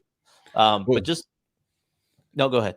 Sorry. No, that was just something I wanted to point out to people, that you pulled over a car, it came back to a female, and it was a rape suspect, like an F1 rape, probably a nationwide pickup, like a big deal. Yeah. And that's why you remember it. Yeah. Yeah. I mean, it feels good to get those type of people off the street. You know what I mean? Yeah. God, I wish I had like a good funny story. I mean, I don't know. There's all kinds of good ones. I mean, I had a superhero type cop. I had this lieutenant. He was a lieutenant, and he was always getting into shit. And he found some gal that had dope or something, and or he something or other, and he's puts her in my car and says, "Hey, drive her to jail. Put her in on the warrant." Okay. And as we're driving to jail, so this isn't my arrest, but I hear this crinkling in the back. I'm like, "What is she fucking doing?" We get to the jail, and she had pulled baggie out of God knows where, and the entire Her jail back purse. seat, yeah, her jail purse. So the entire back seat looks like a snowstorm had hit it. So that was fun. Oh, that's funny. Yeah, I I mean, there's just so many good stories. I could go on and on, but nothing like crazy that really sticks out. But if I think of something, it's funny. I'm kind of the same way. Um, like if you just ask me on the spot, I don't have an answer. But if I'm like sitting around, I've been talking, like something might come up, you know? What about the dumbest criminal you've ever arrested? Paul asked that question. I thought it was a good one. oh, the dumbest. I mean, here's the thing: is we don't catch the smart ones. Yeah. Crime is relatively easy to commit. I mean, not everything, but I mean, we don't catch the particularly smart ones. God, you guys are killing me with these questions. The dumbest thing. I mean, there was lots of dumb stuff. Well, it's probably, whoops. It is hard because they're so dumb. Like, and like stupidity on a level that most people couldn't comprehend. And that's just run of the mill stuff for us. Yeah, I mean, God, I had a good story. I wish I could remember the details because this was pretty early on. I got to get a rest story you guys will like, but it was early on in my career, and this guy had gotten to some kind of DV, and in Colorado, the DV laws were sort of they were strict. If you had probable cause for a crime, and it was something silly like, yeah, I was mad at her, so I hit her with a pool noodle or something like that.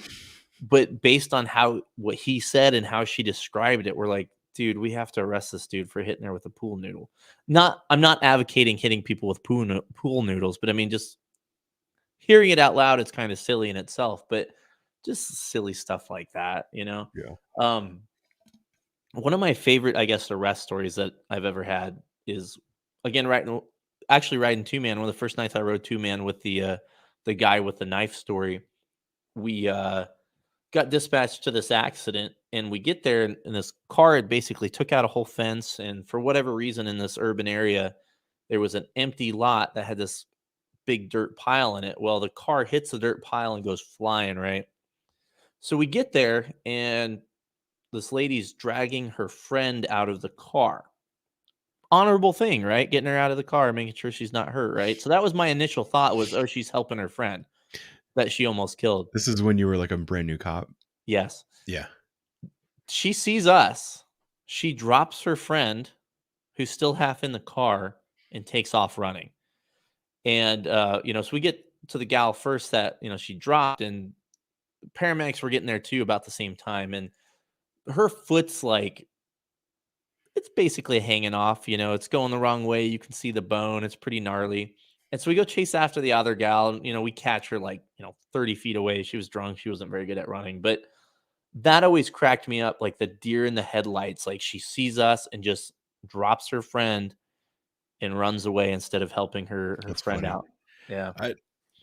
I've had a lot of dudes who will they'll be doing something with their female half, and then when we show up, they will just freaking take off and like leave the female back.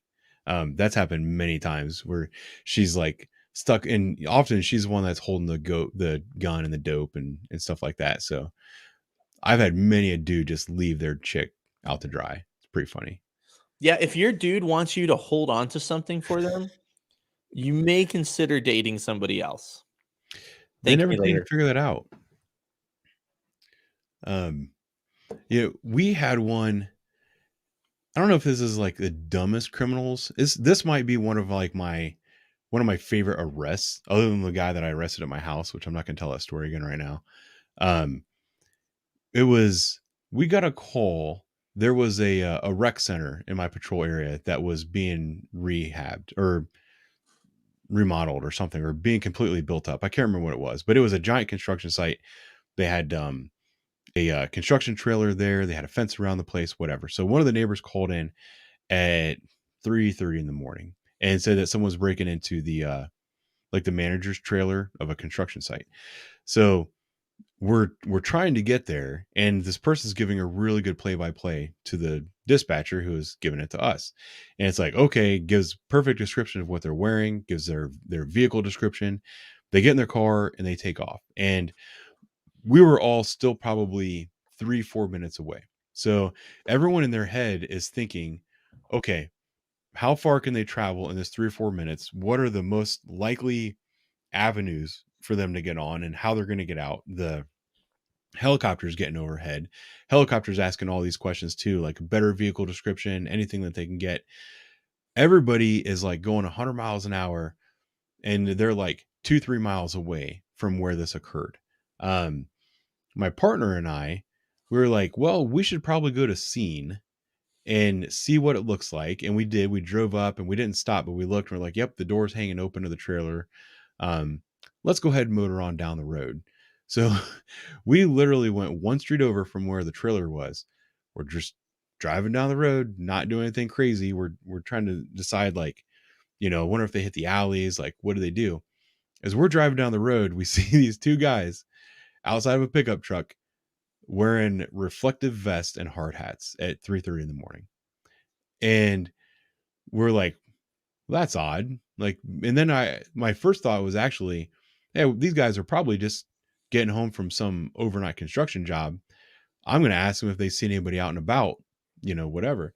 As we get closer, the truck that they're standing out is very similar to the truck that we were told about that was breaking into this thing. The other funny thing is, one of the guys is using a walker. So he's like handicapped, and he's literally using his walker. They're the two most unassuming people you'd ever meet. We pull up to him, we're talking to him, and they played it off really, really well. The thing that honestly gave them away, because I was damn near snowed over by their story. The thing that gave them away is they were wearing surgical gloves at 3:30 in the morning, coming home from a construction site. And it was, they, all these guys, you're thinking, okay, they're driving between 35 and 60 miles an hour on 4-lane city streets. How far can they get? Let's block off the freeways. Like, let's figure this out. And here they were, probably 500 yards away from where they committed their crime. And my partner and I just stumbled up on it. So I don't know. It's funny ones like that. Yeah, and you never know, especially going into the area. You just keep your eyes open. You never know what you're going to catch. But occasionally, man, you'll get those guys that are pretty smooth, and just something silly like that, the gloves or whatever it may be, will give them away. My favorite is they're like, oh yeah, I was just checking my mail, and it's like 2 a.m. and they're sweating and covered in blood. Yeah. Oh, okay. Well, I love you're it. free to check your mail, sir. Yeah, they're sweating, they're out of breath. A lot of times I'll just screw with those people, especially if it's something that I know we're not really going to arrest, or if it was like they were casing someplace and I know they didn't get in, so I can't arrest them anyway.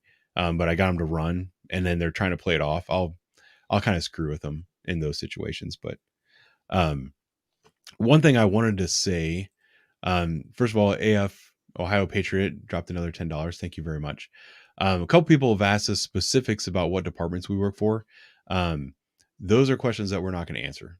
I just want to put that out there. So if you're asking me specific questions about that kind of stuff, due to social media policies and legal stuff, I'm not going to answer those questions.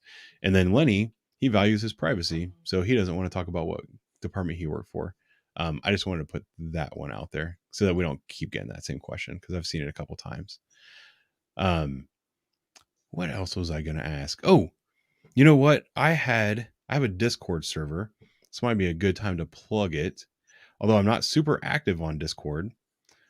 I asked my Discord people the other day if they had questions for you, and they put some questions in here. Some of them were good. Let's see. Is there a theme to the live stream? That's not a question for you. Some of these are kind of silly. Would you bring your... Oh, some guy asked if you'd bring your dad back for another episode. I think you already answered that question. Yeah, I don't know. It happened kind of suddenly, so I haven't really had anything planned out. But I feel like it's silly not to have him on if he's coming back out. My little brother wants to come on. I'm like, dude, you weren't a cop. What do you want to talk about? Well, I don't know. I just want to be on your podcast. I don't know if it works that way, but I feel bad saying no. I don't know. You guys might have some like pop culture topic, because you did a podcast on your favorite band once. Yeah, I don't know. Just because I think things are fun doesn't mean everybody else, the millions of people that listen, think it's fun. So I have to keep that balance too. That I'm in the same boat. Here was one. What were your career aspirations before you decided to take up seat in the sex dungeon and start a podcast? Like what did you think your career was going to be? Did you want to stay on patrol your whole career? Did you want to get promoted? Like, what were you thinking? Well, initially, my plan was just to be a beat cop. And I started kind of toying with the idea of being a detective, which in my department is a promotion and a testing process.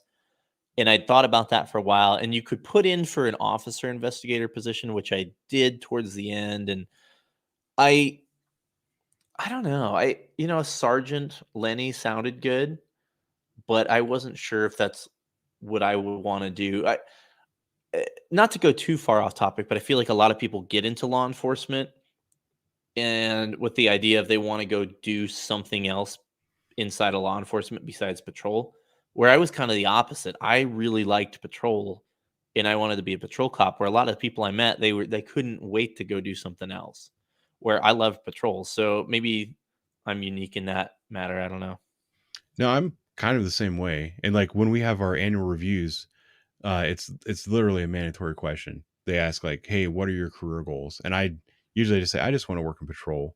And like, "Well, we have to put something." I'm just going to put, "You want to become a detective someday." I'm like, "All right, you can put that if you want. I don't really care." Where I am, you don't test or anything to become a detective, at least not right now. Things might change, but it's just seniority based. So it's not like a promotion. It's just, it is in a sense, because you're getting off the street, and a lot of people view that as a promotion, but really it's just another job. And if I were to, was that?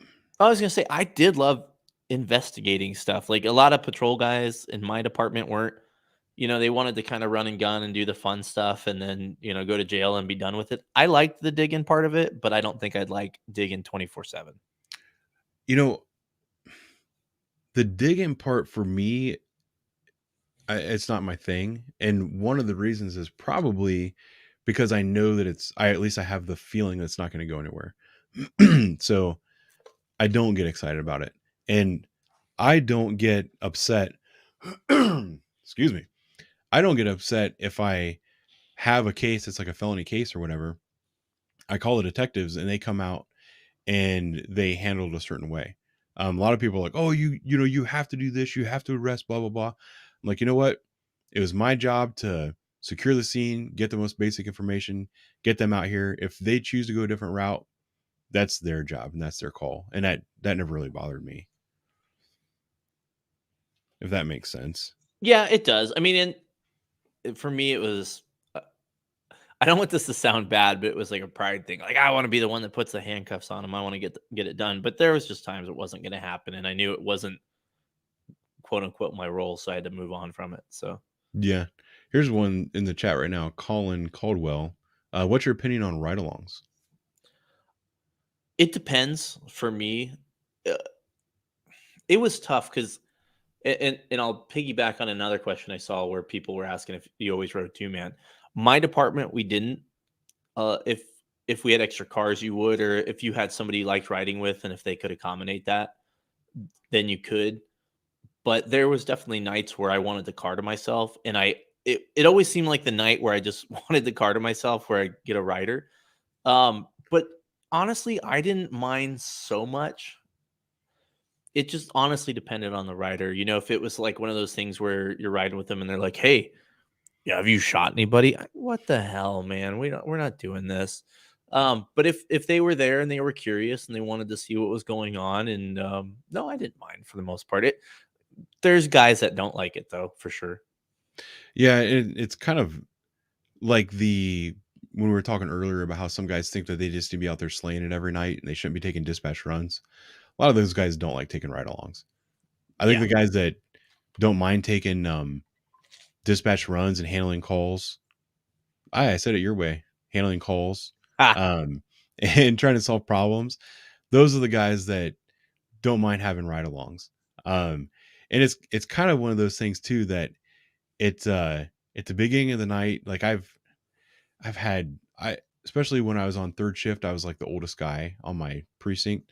So if someone came for a ride along and they were maybe a little bit older or just not like a young military type person that was like gung ho for the job, like your average run of the mill citizen that came for a ride along, Sarge would put it out. Hey, we have a ride along tonight. Who would like to take them? And I could see the look on everyone else's face, and I would often volunteer for those just because I wanted that person to have a good experience when they came. It Riding along with me is not exciting. It's not exciting at all. But I typically talk the entire time. So you get, Oh, you don't. That's not true. yeah, you're right. And that's the part where it gets frustrating for me is that, if I have someone come ride along, I'm like, man, I'm going to wear my voice out tonight. But you get to know my thoughts of every single thing we do. And I explain everything really well. And I do enjoy showing people kind of what it is that we do and helping them understand what's behind, everything that we do. So Did you ever have the curse of the rider? what do you call that?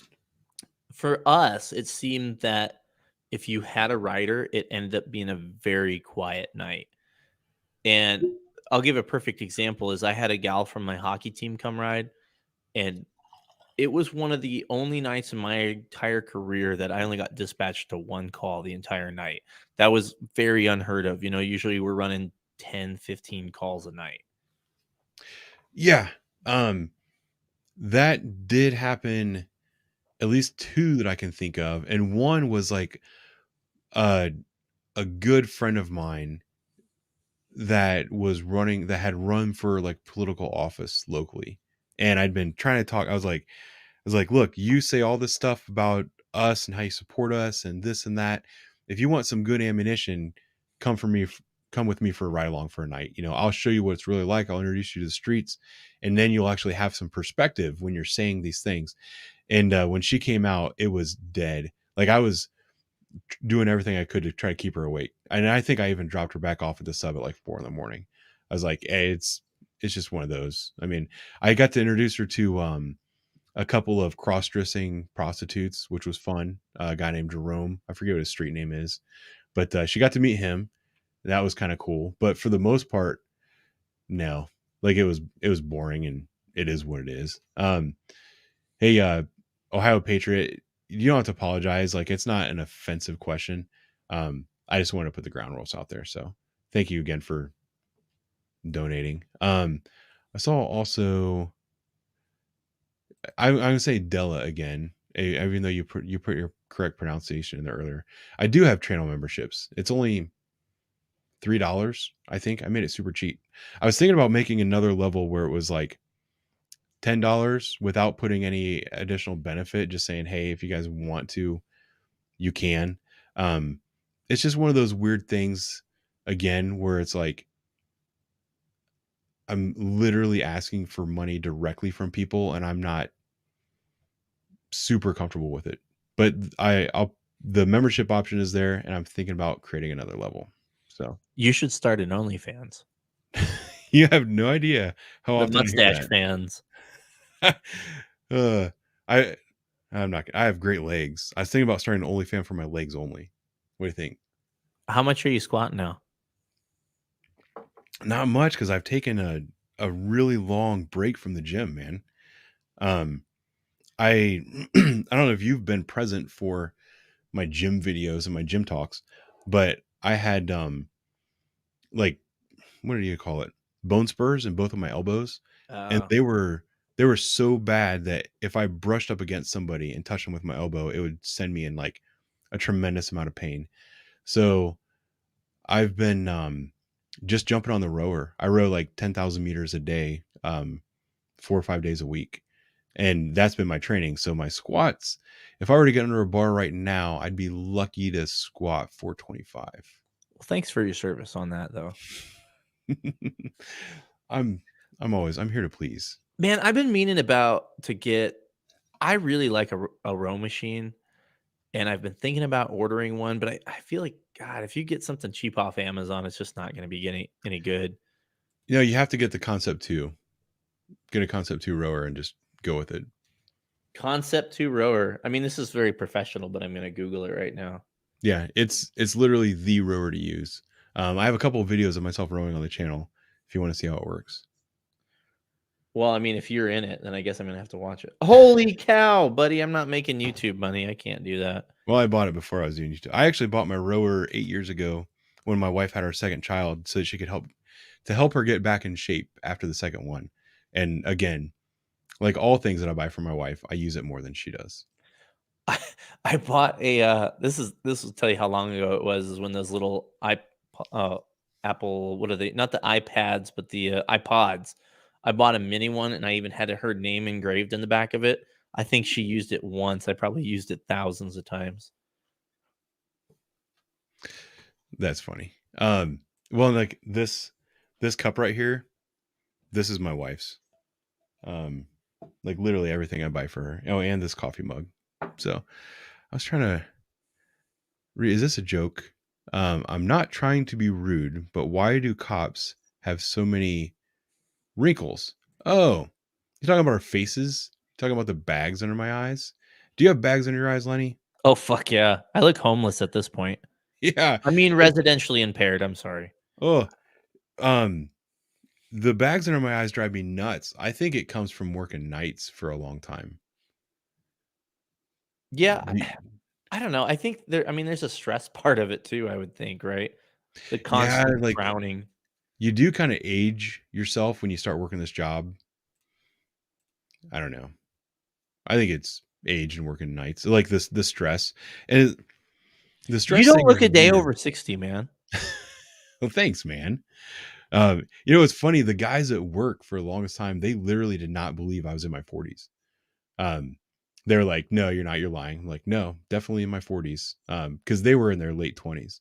They assumed I was like 5 years older than them, but it was not the case.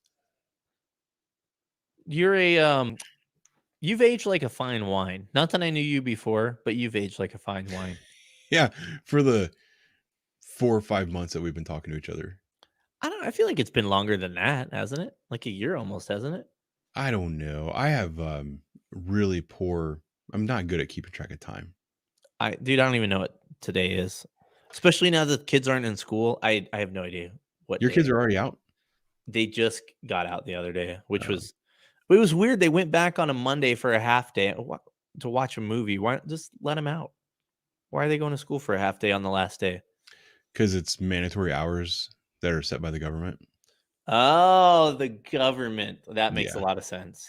It does. But you know, my kids tomorrow is their last day. So let's see. I had a couple of questions that I had myself for you that I thought would be fun if we'll button this up relatively soon because we're going on 2 hours. But are you familiar with these sandals called Chacos or Tivas? These brands? No. They're basically, from what my wife tells me, they're sandals that if you wear, they feel like tennis shoes, but they're sandals. Is it okay for men to wear those?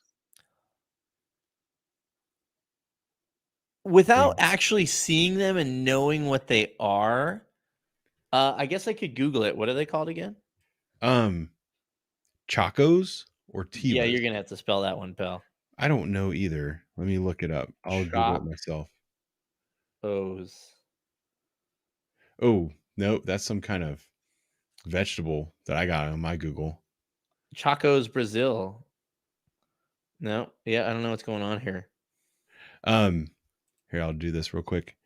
Hey, Bets Boss, my Discord link is in every single one of my videos. There's a link to my Discord. So I would link it here, but I don't know how. So because I do things as poorly made as Lenny does. So Embarrassing. yeah. Let me see Tivas. See, if you don't know, then that really ruins the question. I should Poorly ask my made. wife, but she's probably not listening anymore. She Oh, probably I passed mean out the now. Tivas. No, I don't. Tivas kind of look like the dad version of a sandal. I don't know. Yeah, I'll put them up. Oh, it's still on the wrong page. Share At least screen. it's not Pornhub. My dude, I'm telling you, my Google search history is midgets. There. Those are Tivas. I don't see a problem with that. Why would there be a problem with that? I don't know. I don't like them. Oh, I wouldn't wear it, but I mean, I wouldn't judge somebody for it. I guess I would agree with that. She's under the because I don't know. She's under the assumption that I would enjoy them because she enjoys them. But I don't think I can do it. I have a pair of Crocs that's probably 15 years old at this point, and I think I probably need a new pair, which is disappointing. I mean, I don't care what anybody thinks. I'll wear Crocs in public. You know, this might surprise you, but I have flat feet. And due to my flat feet, I can't wear like Crocs and stuff or most sandals. Huh. You know what's disappointing is I finally became a dad and I got the New Balances last year. They really hurt my feet, so I can't wear them. Really? Yeah, it's very disappointing. I used to live on New Balances even back when I was younger. Now it's because I'm into lifting and stuff. I'll buy like Nobles or Reebok Nanos. Those are good shoes, but they're like good for lifting and doing other things in too. I really hate buying new shoes. I will wear shoes as long as humanly possible. So I hate trying because you can't get the same shoe the next year because they always do something to change it or whatever. I just want the same shoes every year, but they always got to mess stuff around. That drives me crazy too because generally I'll find a pair of shoes that I like and then I'll just order another pair and it'll be like 2 generations later and it's not the same and then I end up spending like way too much money trying to buy new shoes. Yep, it's frustrating. Yeah. Let's see, next question. I don't have very many questions because I'm not a creative person. Mexican pizza from Taco Bell, what do you think? I live in a cornfield in Iowa. Do you think there's a taco? Oh, okay. There's a Taco Bell within 30 miles of here. I have not had Mexican pizza from Taco Bell in a long time. Well, you know why? Well, it went away, right? Yeah, it went away and it's coming back.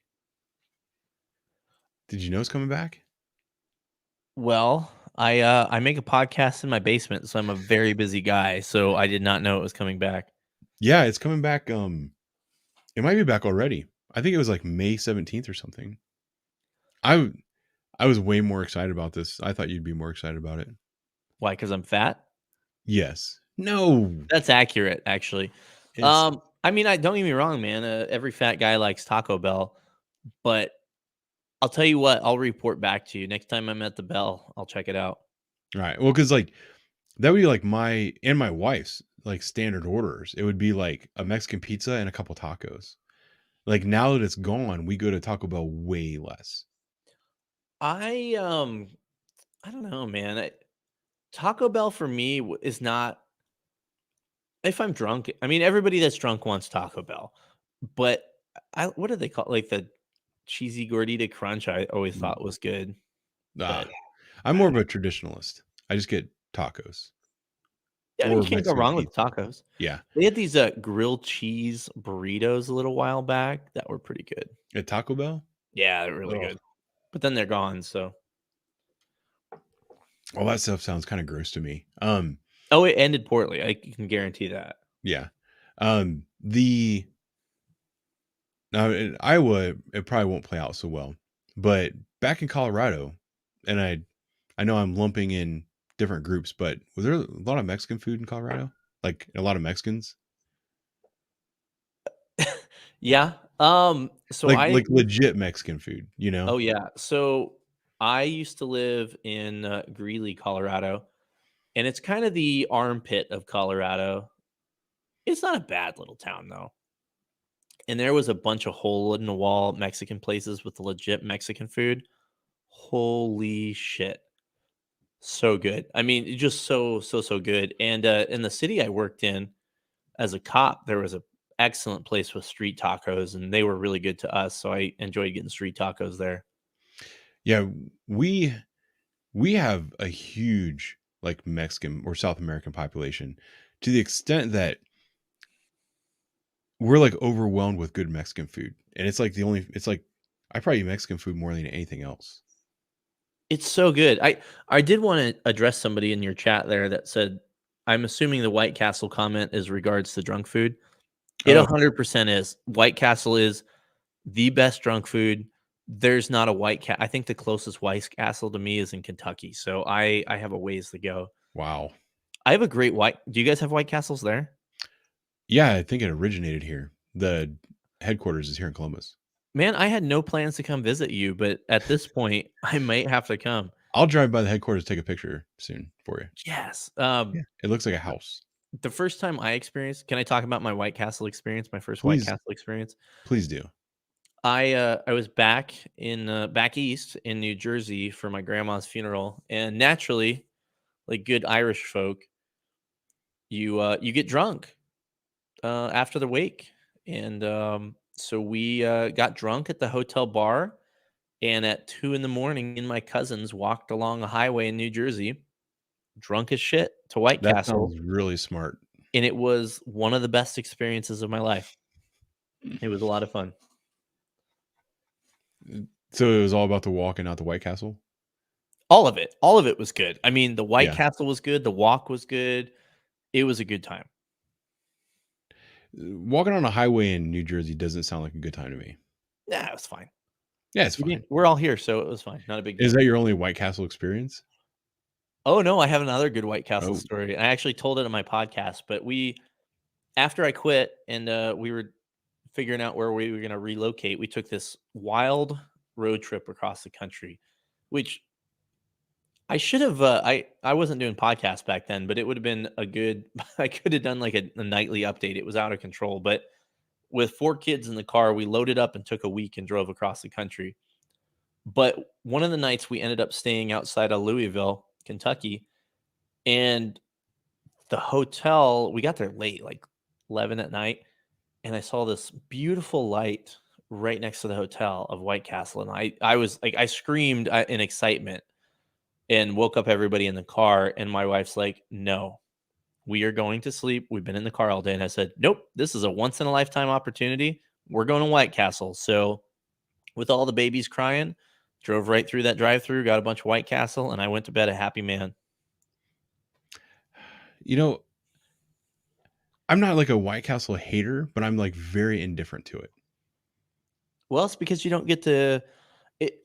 You know what? It's one of those things where I'm sure if it was there all the time, I would, whatever. But it's like a forbidden fruit at this point. Yeah, I can see that. See, there was a question I saw that triggered me for a moment. I really wanted to answer it, but I don't know where it went. Did someone delete a comment or did something get removed for spam? Somebody asked a question. Oh, here it is. I want to answer this one. Why are most cops conspiracy theorists? Why are you a conspiracy theorist? Yeah, It's a like- conspiracy theory that we're a conspiracy theory. That's exactly where I Take was that going one. with it. And the fact that you say most cops. There's so many things wrong with that question in itself that rather than answer the question, we're going to ask you those questions. Like, why are you a conspiracy theorist? Why do you believe that? And when you say most, you're making an assumption that that's not the proper way to ask a question. So I just want to. I even want to know what conspiracy. I don't know. I mean, tell me. Maybe he'll throw it out there. I don't really know. See, we're conspiracy theorists because we see behind the curtains. That's maybe if they're talking about those kind of conspiracies, It is true that we see a lot of things that the general public doesn't get to see, and that perhaps people in political power and people in the media don't want the public to know about those things, so they try to discount them, and they get turned into what people will call conspiracy theory, but it's very, very much reality. Yep. 120%. Let me see. There was I started a couple of questions. Douglas D said, did either of you ever pull the iron on a mofo? Do you want to answer that one first? He is a longtime, very loyal subscriber to the channel. He's very, Did I very pull the supportive. iron? Well, I'll tell you what. So there was this time where, it was a par 9 or a par, it's the 9th hole, par 3 course, and most guys went with the driver, but I thought, you know what? I'm pretty confident in my game. So I pulled out the 3 and I hit it to the green. I was pretty impressed. That's what we're talking about, right? I unfortunately was bottoms upping an ounce and a half of whiskey right the moment that you started talking about golf rather than talking about guns, and it almost came out of my nose. So thank you for your service. Yeah, you are welcome. I mean, pull the iron. I mean, is he asking if we shot somebody or if we pulled our guns on people? I think he's talking about just drawing on people. Weekly, daily, sometimes. A couple Yeah, times. multiple times a day. Yeah. And I Like never on shot Monday. anybody. There, if anybody's wondering, I never shot anybody. Yeah. That I would say you've talked about this on the podcast before too, and this is something a lot of people don't understand. And I'll see comments on videos where like, oh, why'd they pull their guns on him? Whatever. There's a lot of runs that we are trained that you show up with your gun out.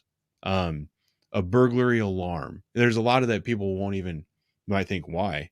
You pull up on a burglary alarm, we're told you get out of the car, you have your gun out and ready to go. Because you don't want to be that guy that has someone in a building and you're not prepared to defend yourself. Action beats reaction. So you want to have your gun out and ready. So that way, if a gun gets pulled on you or you're faced with deadly force, you don't have to get it out of your holster before you can react.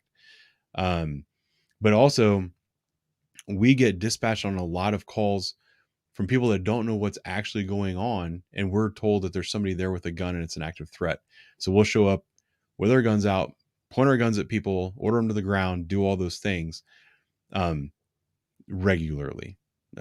That's the answer to that question. Do you agree or think? No, I completely agree. I did see your comedian there had put that most cops listen to people like Alex Jones and stuff. I don't even know where to find him. I see him in memes. He's like a figment of my imagination. I don't even know who the fuck he actually is. And again, that's making assumptions, right? Most of them. It's also most, like, you don't know most cops. I know most cops. I know hundreds upon hundreds of cops. And I think I would say that most of the things you're saying are not correct. Most of the things that people assume about cops are not correct. And that's something I've learned in the comments of the videos a lot too, is how the police officers will deal with somebody in a situation, and they'll either get them to the hospital, either just get them to get their butt up and move along, a lot of these things, or they'll be really nice to somebody. Like there was a drunk driver today that I released on my body camera channel, and I had a good number of people saying, why was the officer so nice to him? Or it was annoying that the officer was so nice to him. Well, because officers aren't overwhelming assholes the majority of the time. The way to get the job done is to generally be nice to people. And if you want your case, especially if you're working at an OVI, if you want that thing to get thrown out of court very, very quickly, you start being an asshole to somebody as soon as you pull them out of the car. And that's how you'll make sure that you never have a case see a conviction. Oh yeah, 100%. Yeah, and those are misconceptions about cops that drive me nuts. Yeah, and the Alex Jones thing, I've never had a conversation about anyone in my life about Alex Jones other than, was it there that clip where he was talking about gay frogs and it became a meme or something? He has a couple of good ones. There's one I made a meme of where he's screaming at someone like, "You goddamn motherfucker!" Like, I've never even talked about this guy, in my life besides memes, and I don't know, it just drives me nuts. There's idiots like her out here, him or whoever, that just spout this stuff out to the world and they don't even know what the hell they're talking about. Yeah, and most of the memes come from when he was on Joe Rogan's podcast. And Oh, really?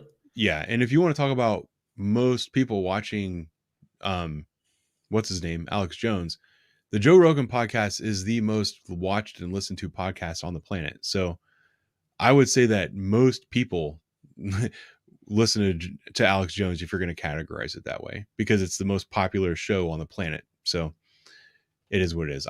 Cops don't go around talking about Alex Jones. I didn't know what QAnon was till after January 6th. I really don't even know what it is still, to be honest with you. It's like that meme from Parks and Rec where Andy's like, I don't know what QAnon is, and I'm afraid to ask at this point. Because if you Google it, you're going to get arrested. Oh, yeah. Oh, man. Let's see. Here's one I'm going through some of the ones that I starred earlier because I wanted to get back to them. Here's one. Hey, guys, whenever I see car videos, you have to handle the mics. When you're in the UK, radios are mostly in cars on hands-free kits with a button on the steering wheel. Any idea why you don't use it? That sounds like some fancy technology that costs money. The radios that are in our police cars, it's probably the same way out in Colorado where Lenny worked, are literally the same radios that they used in the late 90s. Yeah. I actually don't mind them at all. I don't. never thought one time, boy, I wish this was hands-free. No, honestly, I'd be afraid of it being hands-free, that I wouldn't turn it off and I'd say some dumb shit over the radio. Yeah, plus the more technology you add to a situation, the more points of failure you have. And our stuff breaks constantly. Like the cars never run, the radios don't work half the time. The computer programs that the city spends millions and millions and millions of dollars on doesn't work. That's the world we live in. So having things that are overly complicated, not a good idea. The body cameras are an example of something that works pretty well, but we still have a ton of problems with them. Like one of my buddies today had to go to headquarters to get a new body camera because his wasn't working. And then I had overtime today. So the second shift guys were all talking about how a couple of their body cameras weren't working. They had to go to headquarters. So the more technology you add to the equation, the more errors you're going to have. Weird. Yeah. Weird. Who would have thought that? Let's see. Connor is a good person. What is this? A good person. You can tell I had a little bit of whiskey. I'm not using good words. Oh, I'm hammered. You know what's bad is I hadn't really drank in a while, and my ability to drink has over the last couple of weeks has gone up quite a bit. Where I should be feeling it pretty good, but I guess I'm more drunk than I think, because I can't think of the word that I'm trying to come up with. My tolerance is getting a lot better. So wait till you stand up. Oh boy. Wait till it's not the one you're on, but the podcast after. Ooh, I was not in a good way. With Bob or? Oh yeah. I was drunk, and it's a 4-hour podcast. I split into 2. I haven't even listened to the second half. I'm not sure if it's going to make sense, but it'll be fun. Yeah. By the time I made it in, you guys were having a roaring party. The second half is really, really good, I think. Or I remember it being really, really good. So at least it was really good. You gave away a secret, man. Oh, well. Oh, man. You guys don't tell anybody, all right? It's a tease, man. It's a tease. Okay, a tease. Just like all those foot pictures I send you. It's a tease. Oh, it's not a tease. It gets the job done. So Connor asked, what's the biggest misconception that the public has about the police that isn't commonly known? I don't think any of them are commonly known, or we wouldn't be getting bills passed or executive orders being signed with little or no fanfare. Man, that's a tough question. You got something right off the top of your head? Misconceptions about the police. It's hard. Like, we've been kind of talking about it. Well, one of the misconceptions is that we're trying to arrest everybody. Like, I actually had this discussion with one of the, is it okay to call him a janitor anymore? This guy that came to clean the sub. think he's a custodian, right? Oh boy, I wouldn't even have thought anything if is so you can't say janitor anymore. I don't know. It's Jeez, just oh Pete. it's more prestigious, a custodian.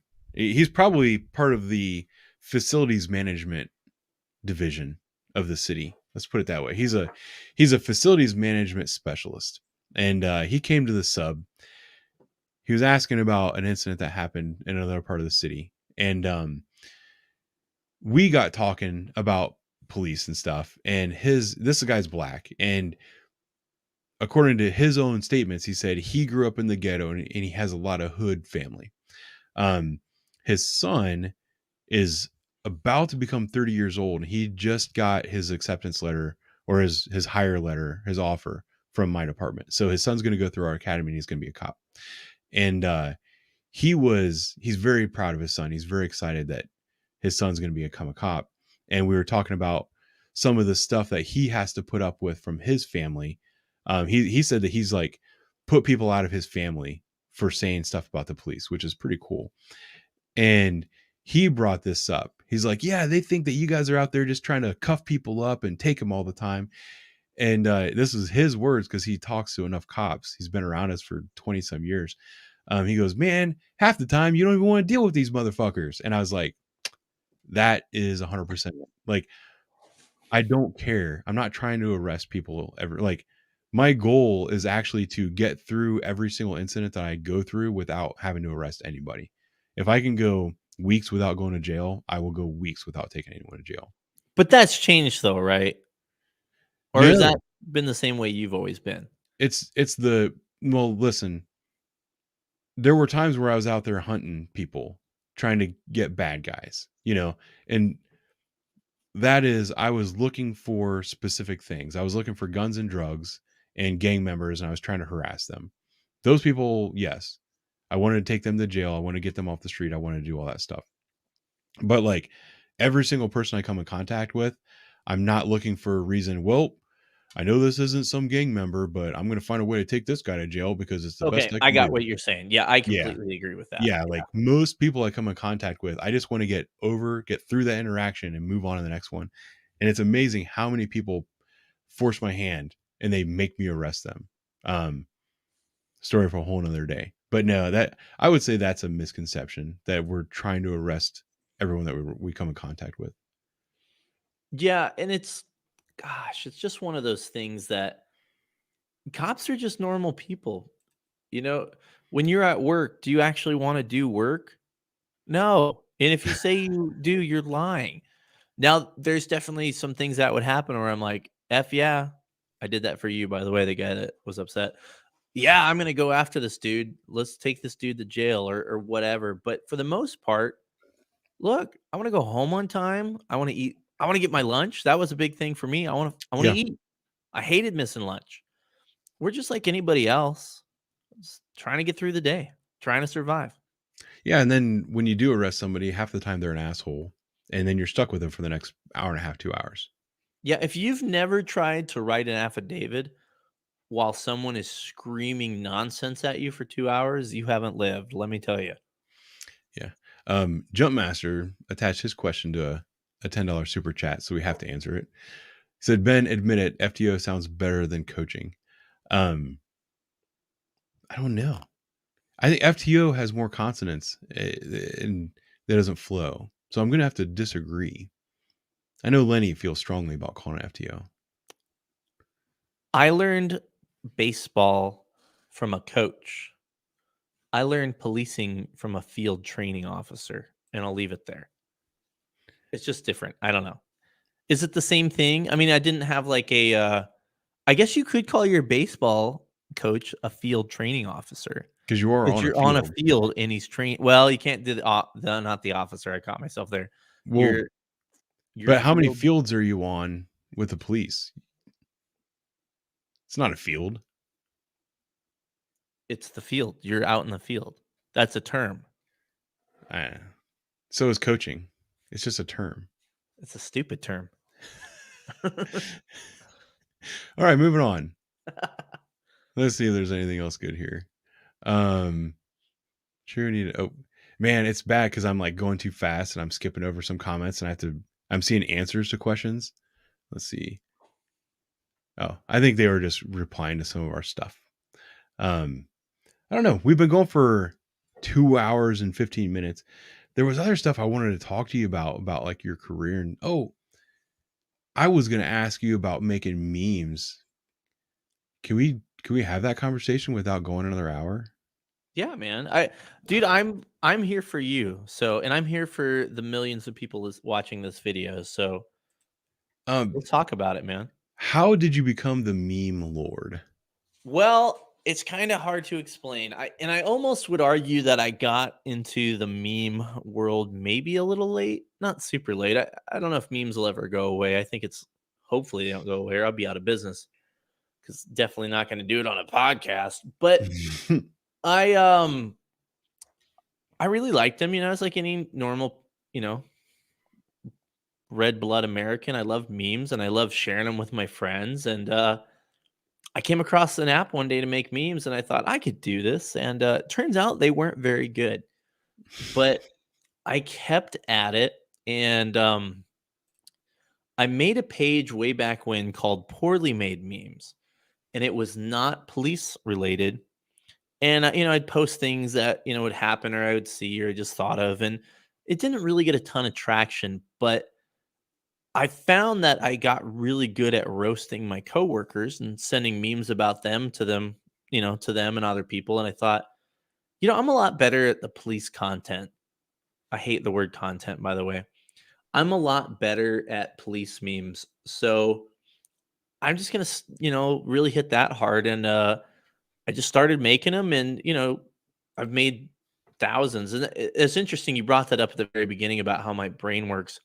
I don't know, like, it's this weird talent. I can't fix a car. I can't do a lot of things, but man, can I come up with weird stuff in my head. And so it's been a fun ride for the last almost 4 years. Like, that's the thing that I wish I could understand how you come up with these, because like this one, the breakfast with Satan, and like your brain immediately goes to like the chief shows up to coffee with a cop. I mean, that could have gone so many different directions, you know, like that could be, you know, the woke DA shows up, you know, whatever it could be. There's so many things that could go with that. But I think you picked the right direction. I think I did, yeah.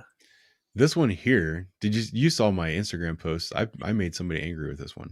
I did. I got to be honest. I'm surprised I didn't get more flack for that one in my because for whatever reason, even though my reach is usually to my people, occasionally I'll get a troll.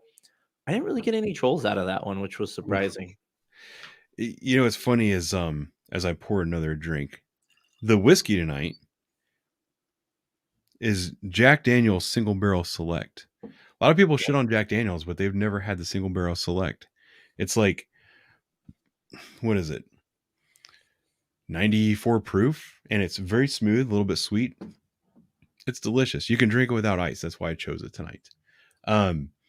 I've told you before, and I've told the people on the stream before, there was this guy named Lackluster, has a YouTube channel where he does nothing but he supports First Amendment auditors and he shits on cops. And he made a video questioning my integrity about an OVI incident, to which I made a response to the extent that he even issued a retraction. He didn't delete the original video, but he issued a retraction, said that I was right and he was wrong. But the funny thing is, his followers are so toxic that I got hammered with bootlicker, tyrant. I couldn't even tell you.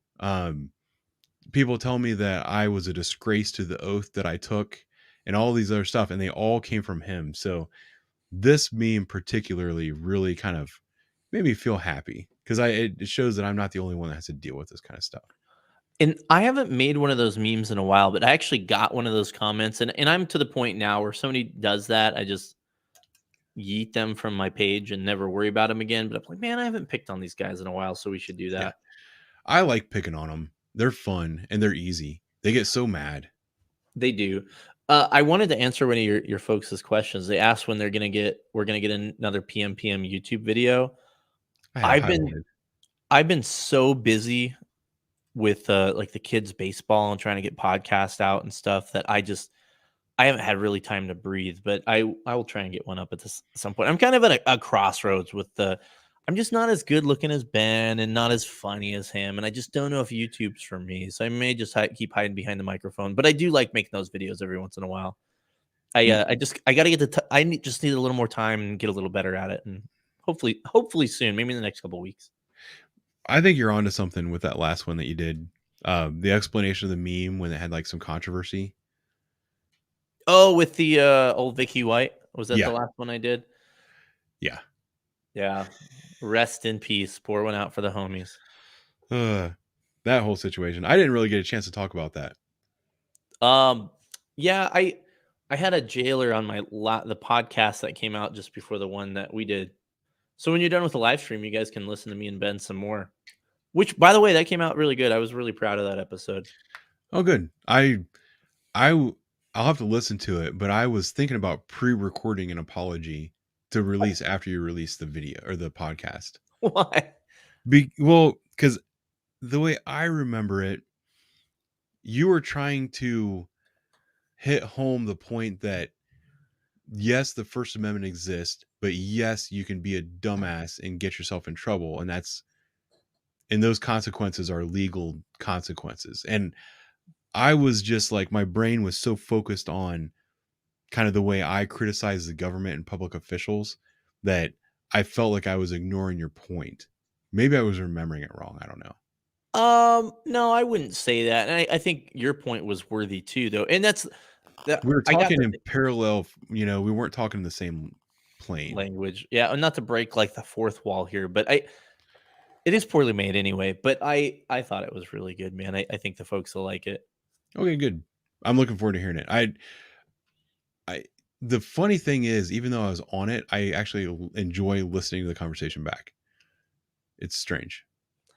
Yes, I've gotten to the point, and especially with yours and some other folks, I do enjoy listening to them too. Because I mean, I'm not gonna. There's these little nuggets of wisdom that maybe even I missed when I'm recording, where I'm like, man, I'm smarter than I think, or I am dumber than I think. I should quit. But it's good. That was a good podcast. I like it a lot. Well, good. I'm proud of it. I'm glad that I was able to provide that content for you. Yeah. Thanks for your service. You know what? You're welcome. Yeah. Do you have a favorite meme that you've made of all time? Yes, I do. What And is it? I've made a lot that I'm really proud of, and occasionally, somebody will be like, "Oh, you remember where you made this one?" I'm like, "Oh yeah, this one's good." And I don't know if your email's up there. I don't know if it matters, but Oh, good call. I'm here for you, buddy. I still up there. It's not a big deal. That's my business email. So yeah, I made a meme. It's I think it's from an Adam Sandler, the cartoon 8 Crazy Nights or something. And the guy, there's a debate what the guy is doing. I think in the movie it's like a technical foul, but to me it looks like he's calling like a timeout. And the first caption of the meme is the FTO telling his rookie, like, hey, you need to be more assertive. And then the next one is, the rookie goes on a call with grandma who got her credit card stolen or something. And he tells her to sit down and shut the fuck up. And then the FTO gives a little timeout. That's one of my favorites that sticks out. I would say that's probably one of the best ones. But there's been some good ones for sure. what's funny is I've shared your memes for years. Like, I don't want to sound like I'm disparaging other people. And like you said, you weren't the first, but like a lot of these meme pages I felt were just trying to generate a following, and they were just trying to put stuff out. And I thought that the stuff that you put out was like pretty genuine and pretty hilarious. So like I've shared it over the years, and I love finding something from like 2 years ago. That's why I've been trying to like share them over again, because I'm like, man, this thing was gold. And like there's so many people that either forgotten about it or didn't maybe fully appreciate it back then. I don't know. Some of the stuff you put out has been amazing. Thanks. And I well, did and it for you. Well, I think sometimes, and don't get me wrong, man, I will definitely put out like the cringe ones just to kind of get a rise out of people. But I think what helped me out was a lot of it was sort of relatable, you know? yeah. And I think that helped out quite a bit where people had either been in those situations or could see the point I was making. So I think that's why, they took off. And I mean, it wasn't without help. I mean, I was lucky. There was a lot of bigger pages that, somehow stumbled across me or saw that I commented, and they were really instrumental to get me out to a bigger audience. Well, you kind of touched on it, how the things that you say resonate. I think it shows that you're like a legit street cop because you do it. These are like the content you do. I'm sure non-cops like it, but I think that cops have to have a deeper appreciation for it because like you really are showing the things that we've been frustrated with thousands and thousands of times, and you just make it hilarious. So you have you're special. It's like your special skill. That's my superpower. You That's are a my superhero. superpower. I'm a superpower. Uh, Yeah, I don't know, man. It's a really weird thing. I mean, if I didn't have this, I think I still would have left the job and I would just be on doing a different thing, or maybe, I would have pursued law enforcement more out wherever I moved. But if you would have told me a few years ago I'd be doing this as kind of a career, I think you were crazy. So I don't know. I lucked out. It's just happened to work out for me. So no, I don't know. I hope that your downloads like quadruple on your podcast and you can increase your ad rates and that you never have to worry about going back to being a cop again. That's what I want. But that's well, the problem is I want that though. go do it part-time. I could, yeah. I don't want this to seem like I'm shitting on anybody else, but I think a lot of people get out that have made themselves social media type people, and a lot of them are really great people, but the desire to go back is not there for a lot of them. And I'm at a point now where I'm just, even though I have some success with this, I'm like, this isn't. And I know we kind of disagree a little bit, but like for me, it was like this is what I'm supposed to do, so it's hard for me not to be there. No, I understand that. And like I'm not in your position, so I can't say how I'd feel if I went. Like it does like this this is what you're supposed to do. Because like I've had this conversation. My unit, my first shift unit, we have, everybody for a while was averaging over 25 years on. I was number 10 out of 11 guys on seniority on my shift. We've had 6 people move recently because of personnel shifts in the department because of mass migrations of people leaving the city. I wonder why they would do that.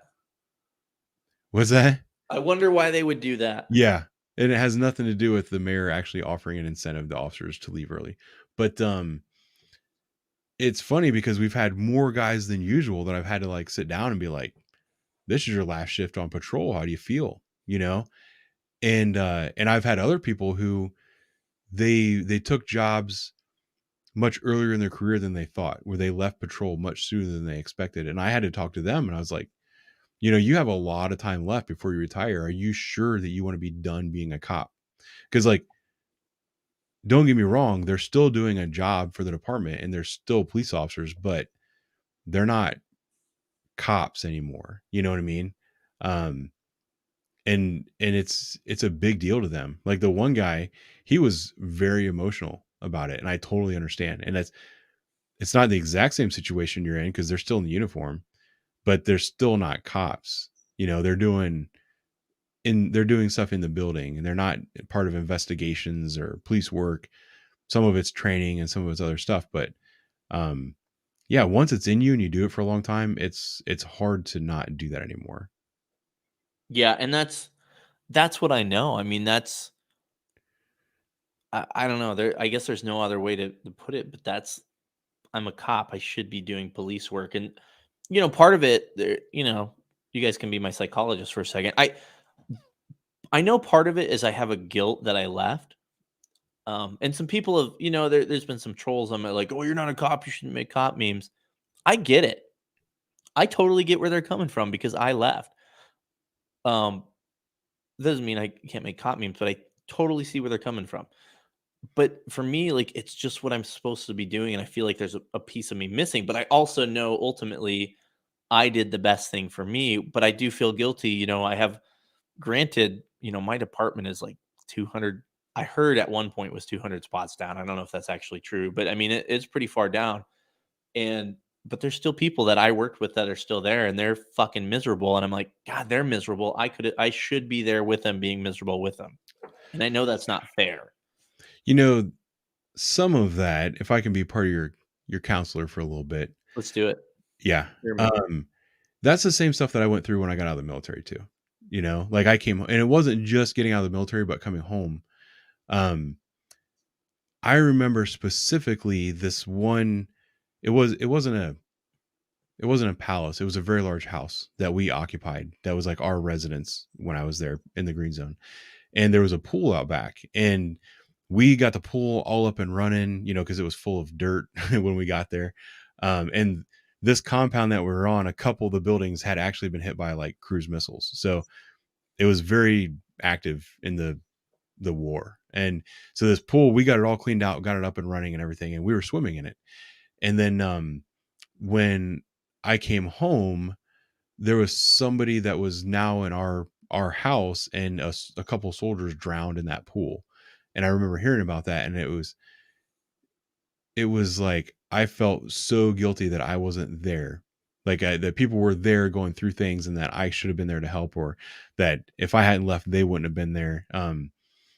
It seems like an extreme example, but it's really the same thing. And it's just something that over time you realize that, what, you're not letting anybody down by not being there. You did the right thing for you for the right reasons, and you find a way to move on. It's something that's a very natural thing that a lot of people go through. So I don't know if that makes any sense, but you can find a way to come back and do part-time work. That's what I would encourage you to do. I hope so. The last thing I wanted to cover today is the thumbnail that you're very proud of for the podcast that you just released. Yeah. You want to walk me through the elements? The elements. Well, the first element is you're sitting there with a coffee cup, and I fucked up after I'm lazy. I made it, and I was like, I'm not going to redo it, but I should have put a poorly made coffee cup in your hands. Yeah, I noticed that a second ago. Yeah, that was a marketing mistake on my part.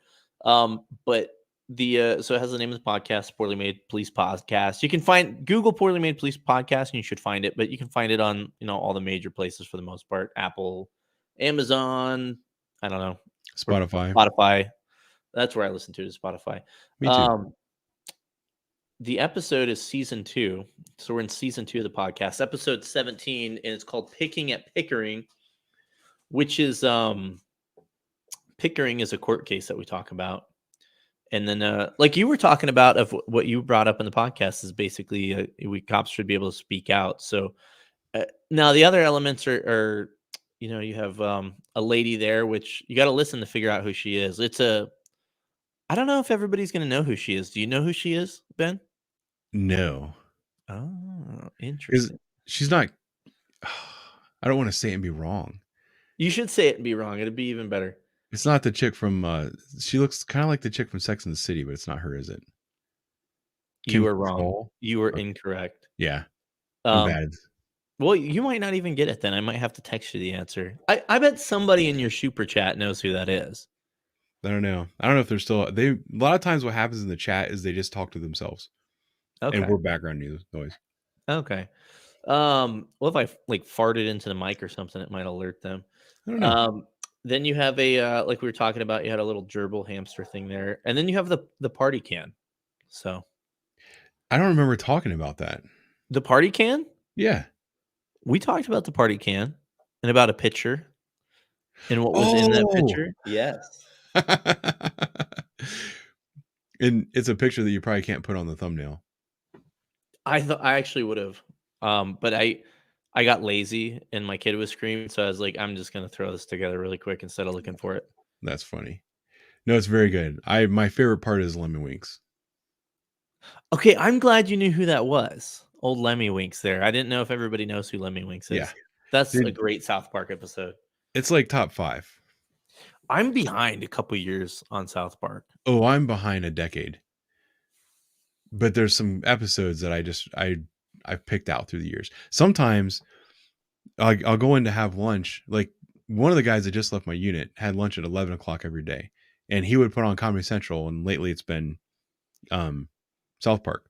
So like when he's having lunch, I would go back to the sub to knock out my paper, like any reports I picked up in the morning. So I'll sit in there and hang out with him while he's having lunch, and I'll do my reports. And then at noon, I'll mark on my lunch. So I've been in there from basically 11 to noon watching 2 South Park episodes. And then I'll have my lunch. And I'll get to watch another South Park episode. So I've been watching damn near 2 hours of South Park a day for the last couple months. So I'm getting caught up. Good for you, man. Yeah. What are your top 5? Do you have a top 5 South Parks? Boy, there's so many great ones. The one where the folks come from the future and they have the pile, that is one of my favorite ones. Lemmy Winks is always good. There's so many classics, and I'm so what else? I like those guys. I made a basketball meme the other day. That was one of my favorite movies as a kid. I don't know if many people have watched it. It's kind of like a B movie that they were in. Yeah, it's really funny. Orgasmo too is another one. I'm trying to think here. There's so many. I like I don't know how far behind you are, but there's one where Butters, like it turns into like anime kind of, and the Butters gets a throwing star thrown at him. yeah. That's one's one of really my good. top forever episodes. Yeah, That's not that long ago. I don't remember which one it is where because they take him to a veterinarian and they Yeah. dress him up like a dog. yeah, or what's the one with where he's like dating Paris Hilton or something, and Oh, I don't remember that one. oh, it's all warm and gushy. I don't remember. There's so many. I'm a big Well, Butters guy. Butters fucking cracks me up. Butters is good. I think my favorite episode of all time was Make Love Not Warcraft. Yeah, Where he was like, I don't have a Warcraft account, I have a life. yeah, that That- one's good. That I haven't seen that one in a long time, but yeah, that one's really good. Yeah, that one and the anime one where Butters gets his throwing star. Those are probably my all-time favorites. And the Lemon Winks one is up there. And then the other ones, it's like I don't remember what they were called or the overall theme, but I can remember certain skits that were freaking hilarious. There was when Obama was running for re-election, Sarah Liz just commented change, where they're all walking. They were like a bunch of zombies who wanted change. They just go change. Oh, there's you like know what's hope and change. a really great one is the one where Kyle's brother Ike is dating the teacher or whatever, and he goes to tell the cops about it, and they're all like, "Wait, that lady's having sex with that little boy? What's the problem?" You know? Nice. Yeah, that one's pretty funny. Nice. Nice. Oh crap. Creme fraiche. That's a good one. That's in a lot of your memes. Which one? Creme fraiche. Creme fraiche. Yeah, there's so many. Some of the newer ones where Randy's selling weed is fucking hilarious. Integrity weed. Yeah. Oh, and a classic one was when the internet went down. We're going out to California way. Get some internet. Yeah. And then one of the kids just like unplugs the router and plugs back in, and it goes back to normal. Yeah. It's amazing. That was good. Yeah. So South Park has brought so much to my life. It's pretty incredible. And their story and like their animation, they were joking one day on like they were being interviewed by somebody, and they were asked like why they still use like the cheap ass animation. They're basically saying that they have to, but I forget what he was saying. He's like basically it's like using NASA computers to do simple addition and subtraction, because they've got so much money now. They've got like the best recording studio in the world. They could do like Disney movies, and they make these basically stick figure, Yeah, I hope they never change. Another really good one was the oh son of a bitch, I forgot what it was. The nope, it's gone now. Thanks a lot. Thanks for your service. I forgot. That's all right. You're welcome. I was also thinking of they're coming right for us. Oh yeah, that's old one. I mean, there was they made like a Rodney King joke in one of them, which I don't think they could do right now, and that was in like the early seasons. So Yeah. Well, and I love when they they pissed off the guy that played Chef by talking about Scientology, so then they killed him off. oh yeah, the horrid death. Yeah, that was pretty fucking funny. I feel like that's what I do to people. Well, that's what I envision in my head when I get somebody that's really pissed off at me and they tell me that they're unsubscribing, and I like screenshot their comment and post it on Facebook and Instagram. That's what I feel like I'm doing to them. Thanks for your service. Maybe it's a little dramatic. You're welcome. Yeah, I didn't do it for you though. You did it for you though. That one you did do for you. I just did it for the roast. Yeah, it's my favorite thing where people are like, I'm leaving. They have to announce that they're leaving and they can't quietly, Yeah. Oh, I lost a sponsor because I made a meme about Nancy Pelosi smelling like cat piss. And that wasn't even the biggest part of the meme. I don't remember. I think the joke was that, searching somebody that smells like cat piss and Nancy Pelosi. I don't remember, but this guy, he leaves a comment and he's like, "This is ridiculous. We can't talk about our senators like this or whatever." And I sent him a message like, "That mean you don't want to sponsor me anymore?" He's like, "Yeah, fuck you." And I was like, "All right, buddy." Still smells like cat piss. That's a topic for another day. Yeah. We could have a conversation about that stuff because I've had subscribers who were like members that would email me almost daily, and we'd have conversations back and forth. That I would release a certain video, and they'd be like, "Just cut me off." Or I had one send me an email demanding that I issue a retraction about the what is it? The money for crack pipes, the smoking kits that were in one of those bills. I made a video just laughing my ass off about it. And she was like, "That's not what's in these kits." I was like, "Yes, it is." And I sent her like the PDF pictures of what's in them. And she was like, "Well, there's no evidence of that." I'm like, "Okay, see you later." But yeah.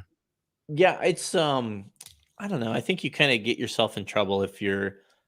Here's the other thing too is it's okay to disagree with folks. And I used to Yeah. kind of get a little worried about saying stuff on certain podcasts where I'm like, oh, people might not like that. And I've just gotten to the point where, okay, then that's up to them. If they don't like it, they can not like it and continue listening because they, like everything else. Or I don't know. I don't like the echo chamber type stuff. So No. Well, I had a guy the other day.